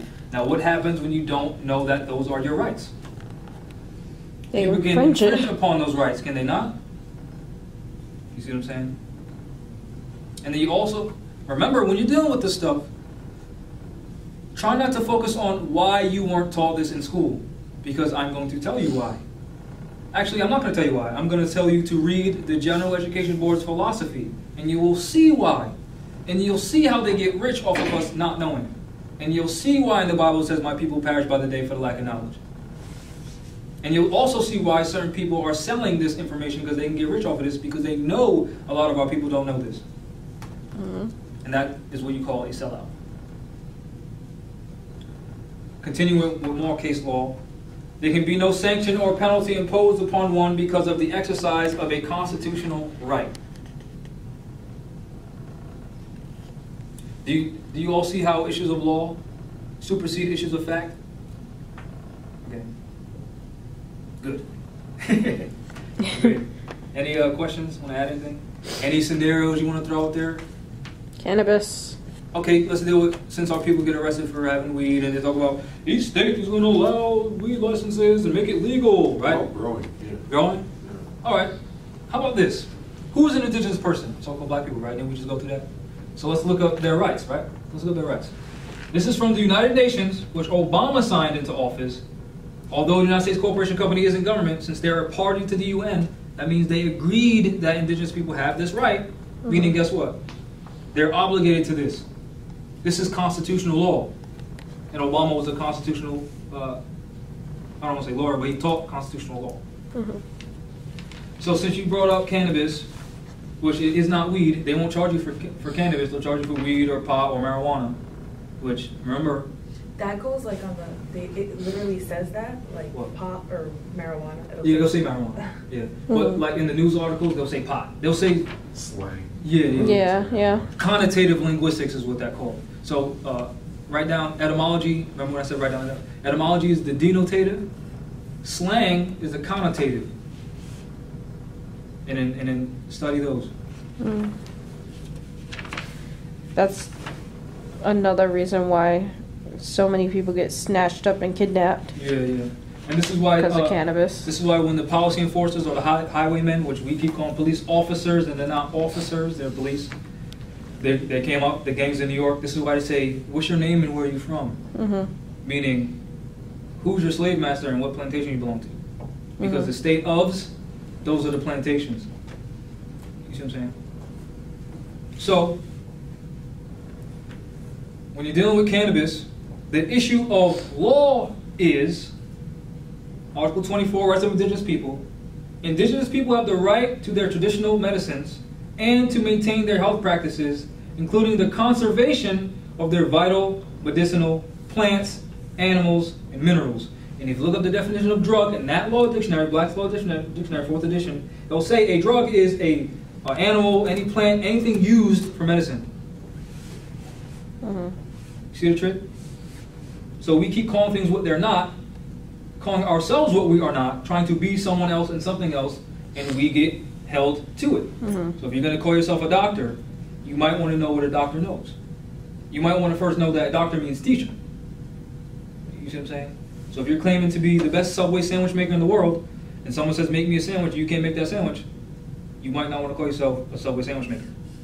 So when you go to court and they ask you, do you understand? And you say yes, you agreed. That's divine law. Not some European law that they made up, or the white man's law, or they're tricking us in court. No, they ask you, do you understand? I've been to court. She's been to court. They will ask you, do you understand? And if you say yes, although you display you're not competent, then that's what you agree to. Now, can you just read, can you turn the light on, please, light bearer? Can you just read Impropria persona sui juris, please? Someone, anyone. Impropria persona sui juris. This is also why, please. Well, you're supposed to press it and it makes a noise. One more time. There we go. This is also why Noble Drew Ali said, Moors, be yourself. Just be who you are. And then if you don't know who you are, if you need help figuring out who you are, this is where astrology comes into play to figure out your trinity. Right?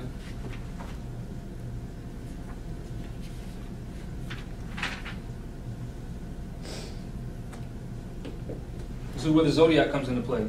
So when like when they talk about so-called Jesus and the 12 disciples, they're talking about the 12 signs of the zodiac, and they talk about the 12 tribes of Israel, right? So let's just break down.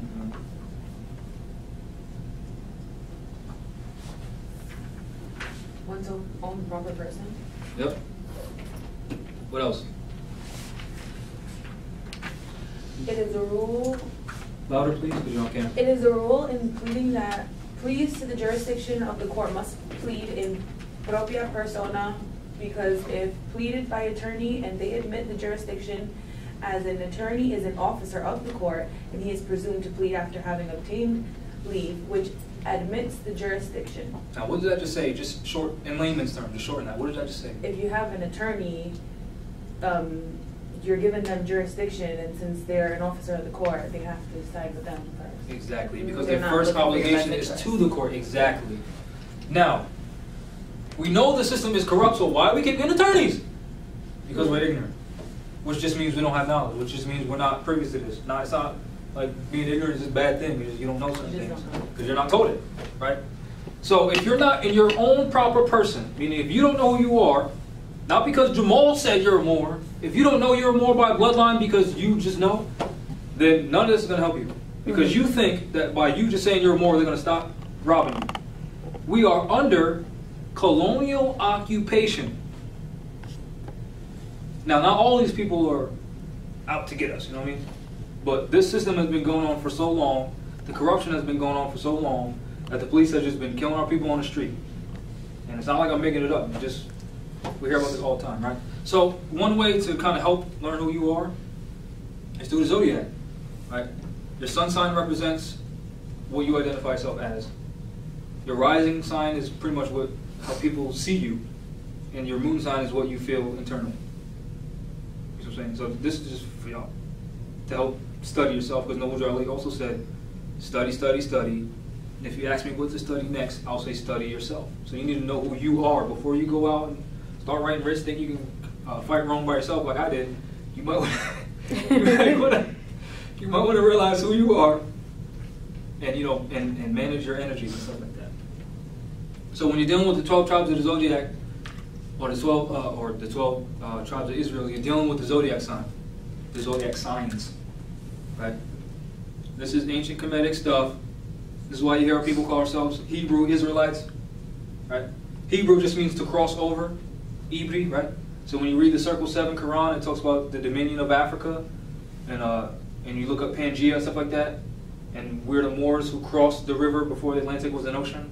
That's why they call us Hebrews. It's something we did, not who we are. It's a verb, not a noun. Exactly, it's a verb. So here's Israel.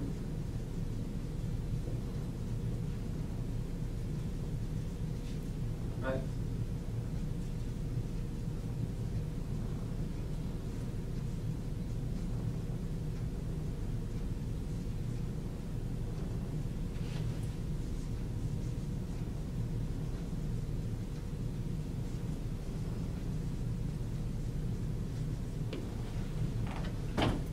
Right? So you know how in the Bible it says, I leave you these signs, the sun, the moon, and the stars. You can tell what season it is. Remember I was telling you about Big Dipper, how it's pointing north, you can tell spring is coming, right? Well, the tip of Big Dipper points north always, so you can always find a North Star. And then by its position in the sky, you can tell what season it is. You know what I mean? But that's, all priests know this, politicians know this. Anyone with a Bible, they know this. They know what this is. They know it's the sun, moon, and stars. Right? And the wise men follow the stars, right? So that's really what it is, your zodiac. And this will help you figure out who you are. It will literally tell you, you might, as an Aries, right? One of like the negative energies is anger. So if you get that, if you read that, or if you just know yourself, you'll realize, oh, sometimes I get angry over dumb stuff. And you need to realize I need to work on that, or whatever it is it says about you, you know what I mean? So you can get that from, like I use, you can go to this website.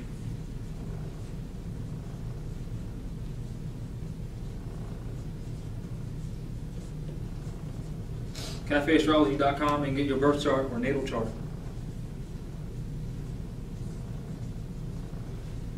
This is why, now proof that they know this, this is why on the birth certificate they put the exact time and date you were born.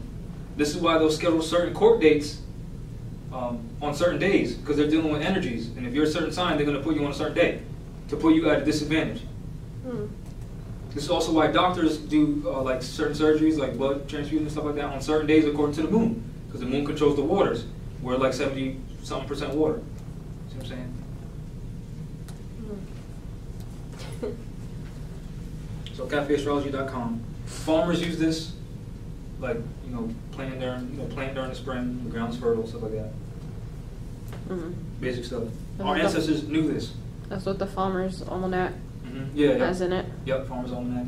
And this is why, like our ancestors, like the Olmecs and the Mayans, Aztecs, they used to plant. Well, they used to use the Venus calendar. Like they used to track where Venus was going. So for food and stuff like that, and run civilization. This is your star, Venus. So yeah, dealing with cannabis. Now this kind of just connects you more to this landmass. So when you read rights of indigenous people, because when I first found this document, I was like, how does this apply to me? And then I found more science, and I was like, oh, history and law go together. So if you want to learn more, look this guy up. He teaches way better than I can. For real. This is where I studied from. Tashreeq Bey, master teacher. You can YouTube his stuff. Actually, some of the books you get from RV Bey, he was a party to. Yes. Yeah. Oh, so you probably already know. Yeah, that guy. It just makes me think of Beyonce. Beyonce? Every time you say it, I just think of Beyonce. Well, Beyonce had Moors in her video She with a did. fez on. Yeah. And then Kendrick Lamar's new video, right in the beginning, this woman, right? Woman, then he walks in, and then there's a bunch of little Asiatic boys with feathers on. Yeah. Yeah. Yeah. Was it All Stars or something like that? Yeah. Well, yeah. Also, shout out to Cujo. Oh yeah, Cujo. Cujo got the knowledge too. Also, if you don't know, well, I know I said this earlier, but just to kind of see the significance of more science, you know, our flag was raised in Philadelphia on the 8th. And remember the conference call we was on the other day? Mm-hmm. And one of the issues we were talking about is like traveling on the road and stuff like that, and our people already in jail and stuff like that. We desperately, our people desperately need a Juror Society. If you want to look up Juror Society, please do. We need a Juror Society because the situation that our people are in, we're partly in it because we don't have the knowledge and the voice to speak out against it, and we don't even know what's really going on. We keep calling it racism when in fact it is genocide. Genocide is either abrupt or certain plans implemented to bring out a slow destruction of a people. Now those people have a nationality. You see what I'm saying? So when our people talk about reparations, repair a nation, we need to know which nation we belong to first. So we really need to know what's going on. And we need to be able to properly explain what's going on. So in order for that to happen, we need a Juror Society. Because our people are suffering. You find it? Are you saying juror or jura? Yeah, juror. All right, juror. Okay. I do see that word. What's it say? Pertaining to natural positive rights, doctrines of right and obligations as juror relations, or pertaining to jurisprudence, juristic or juridical, recognized or sanctioned by positive law.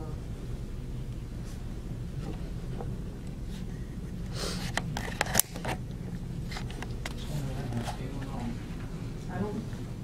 Well, look up society. Because I forgot what I was looking up. I can't remember exactly what the word I found, but it talks about Juror Society. The psycho word that you said wasn't in here either. Constitutional psychopathic inferiority. Yeah. but I didn't look it up and see. I looked it up and so I might be wrong about that. Sometimes when I listen to Tasha's videos and he says some stuff like that, I'm like, what? All right, so always with these classes, it's a free and open discussion. So conversation is encouraged. Yeah, because we need to know where you are so we can build where we need to build.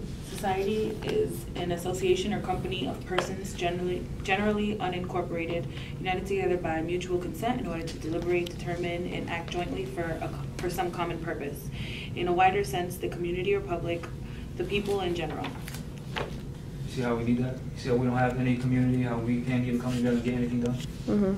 And then if you watch some of the other videos, some of these so-called leaders are selling us out, keep calling us black. When black is I don't know how much you know. You know what color means? Black color. Black is like colored. Colored people. Yeah, what does that mean? No, he's Black. new. Yeah. All right, so give him the book. Look up. Well, do you know how many parts of speech there are? Can you write this down? 8 parts of speech.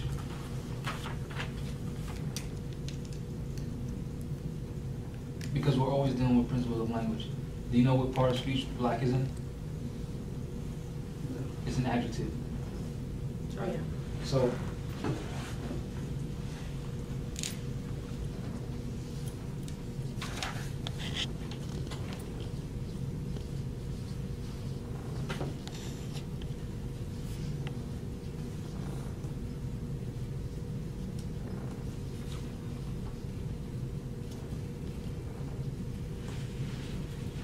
I'm writing tiny again. You always write tiny. Yeah, no, let me write it bigger. Well, your pinky up too. Shut up. No, my pinky doesn't know what to do. If somebody's gonna go rewind it and see your pinky. Shut up.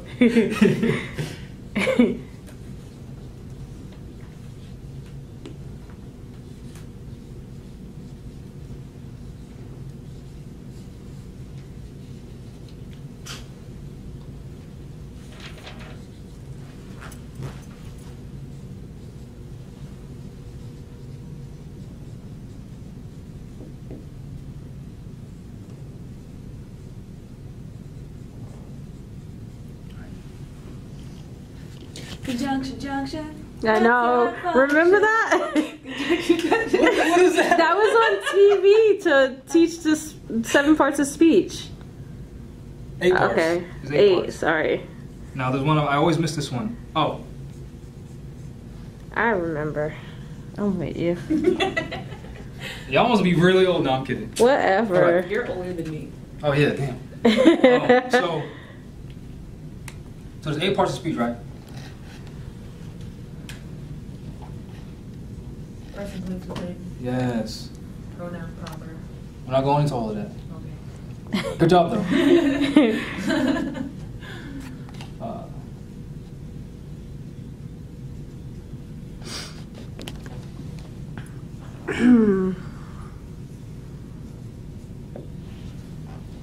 Right.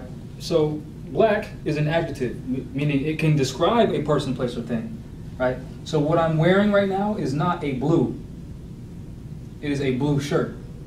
The shirt is the noun. What it is. It's the thing. Now, so if you go out and say you're black, you're saying you're not a person, because persons are nouns, right? People are identified by nouns, and specifically human beings are identified by their national origin or their mother, who their mother is. See what I'm saying? So when you say you're black, you're saying you don't have a mother. Human beings have mothers. Everyone has a belly button. See what I'm saying? So can you look up Negro? Because in the Latin language, black is Negro. So when they call you negro or whatever, they're saying black in Spanish, right?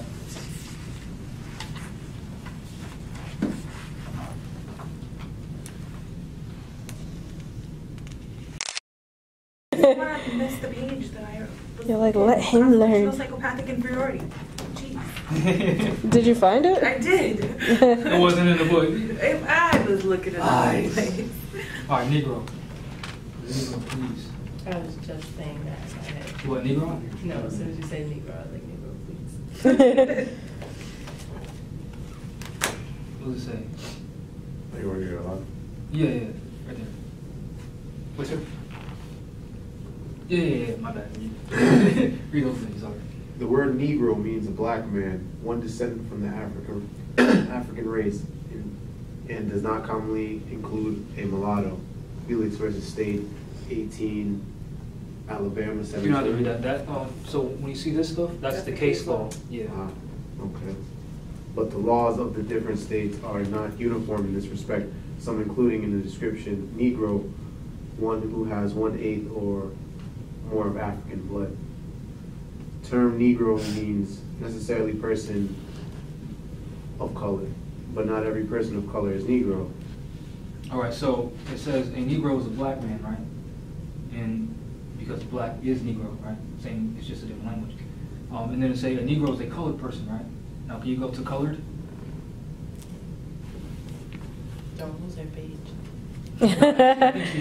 Took me half class Yeah. to find it. Too bad they don't have numbers. They do have The page. yeah, at the bottom. Colored. Colored. Colored. No, go to color. Oh, Go to color first. Yeah, color. I couldn't see them from here. That's Y'all just disturbing class. An appearance, semblance, or Simulacrum. simulacrum, as distinguished from that which is real, a prima facie or apparent right. Hence, a deceptive appearance, a plausible assumed exterior concealing a lack of reality. A disguise or pretext. So color means something fake, right? Mm. And then Noble Darley said color means anything painted, stained, varnished, or dyed.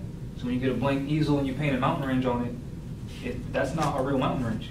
So when you say you're, so when you say you're colored, you're saying you're fake, right? Does that have anything to do with being brown? No. Okay, now can you go to colored? Would you say painted, tainted? Anything painted, stained, varnished, or dyed. So we don't have skin color, we have a skin tone. Yeah. Colored.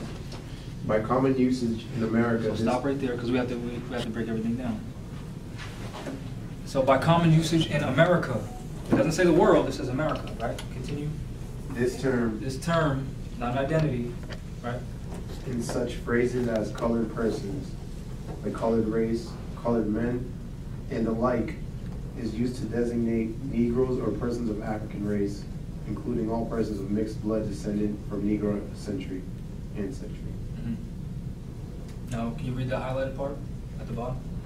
It has also been held that there is no legal technical signification to the phrase colored person. Why? Colored is that? Do it for him. Do you see why? Now, it's important to know that everyone in Africa has a nationality. So when you talk to people in Africa, they say, I'm from Senegal, I'm Nigerian, whatever, they'll state what it is. So when you talk about people from Africa, everyone in Africa has a national identity. You get the trick? So when you're saying you're colored, or black, or Negro, you're saying you don't have to recognize me at all. Not because your skin is brown, but because you said it. Now, since we're getting the cue to wrap up, can you go to free white person, just so you can see that these people are not white? Because they'll call it the white, our people will call it the white man's law, and not realize that we're white men, and we taught these Europeans everything during the Renaissance, as an example. So what is free white person? Free white persons referred to in the Naturalization Act as amended by the Act July 14, 1870. Remember that KKK oath, 1870? Continue. Has meaning naturally given to and when first used in 1 Stat 103C3, meaning all persons belonging to the European races then commonly counted as white, and their descendants, including such descendants in other countries to which they have immigrated. Now stop right there, because most of our people will just read that and then stop and say, oh yeah, it means European. Now continue. It includes all European Jews, more or less intermixed with peoples of Celtic, Scandinavian, Teutonic, Iberian, Latin, Greek, and Slavic descent. It includes Magyars, Lapps, Finns, and the Basques and Albanians. It includes the mixed Latin, Celtic, Iberian, and Moorish inhabitants of Spain and Portugal, the mixed Greek, Latin, Position, and North African inhabitants of Sicily. So North Africans are white people. And then it said Europeans more or less intermixed, meaning they have to be mixed to even be considered white. Now keep going. North African inhabitants of Sicily and the mixed Slav and Tatar inhabitants of South Russia. Now read this part and put emphasis on it. What does free white person not mean? It does not mean Caucasian race, Aryan race, or Indo. That's crazy. Is it? It's not crazy. It's a trick to make you think that you're not white, because white means purity. Purity means God. God in the Sanskrit language means invoker, to call upon, to pour out, meaning you're the landlord, right? So God means, white means purity, purity means God, God means ruler of the land. So when we call these people white, we call them ruler of our land. That's what we're doing. That's the trick. Give them the power. Exactly. We give them the power. That's why it says he has no power, at least what you give to him. And then all laws, contract, what you agree to. So if you agree to be black, guess what you will be? Black. Civil liter mortuus. Dead in the eyes of the law. Civil liter mortuus is a law phrase. So if you don't write that down, well, write it down. That's what it is. So black people are civil liter mortuus. I'll write it down for you. I give you the definition for already. And that's the Black Laws Dictionary. All right, cool. That's when you go to court. That's what the judge is going by. That dictionary. All attorneys know this. All your mortgage brokers or whatever. All these Europeans know this stuff. We're the ones who don't know. Remember, I told you I went to lunch yesterday, and I'm talking to this Italian guy. He's from Italy, and he seen my shirt, and he goes, "Yeah, Italians are black." known and spoke to this guy for maybe a year and a half. Now that he knows I know, Yep. he's gonna say he's black. Yep. And he called me white. Yep. We are the only ones who don't know our own history and our own law. Yep. Everyone else does. You say you want this? You getting this one? You said? Yeah. All right. So we gotta wrap it up because we're in the public library. This is why we need a building. I mean, we are the temple, but we need actual building. Mm-hmm. Someone's basement, house, whatever. I was gonna say, would you guys need like I have like a whole open apartment, and I would love to. That would be great. You see how this? Yeah. You cannot say that we're not on divine planning. This is great. Yeah. I love that. Thank you. This is the construction worker / Word, person dope. who- All right, yeah. cool. All right, so Plans. peace. Thank y'all for tuning in, Rise of the Moors. Study. And if you ask me what to study next, study yourself. Peace.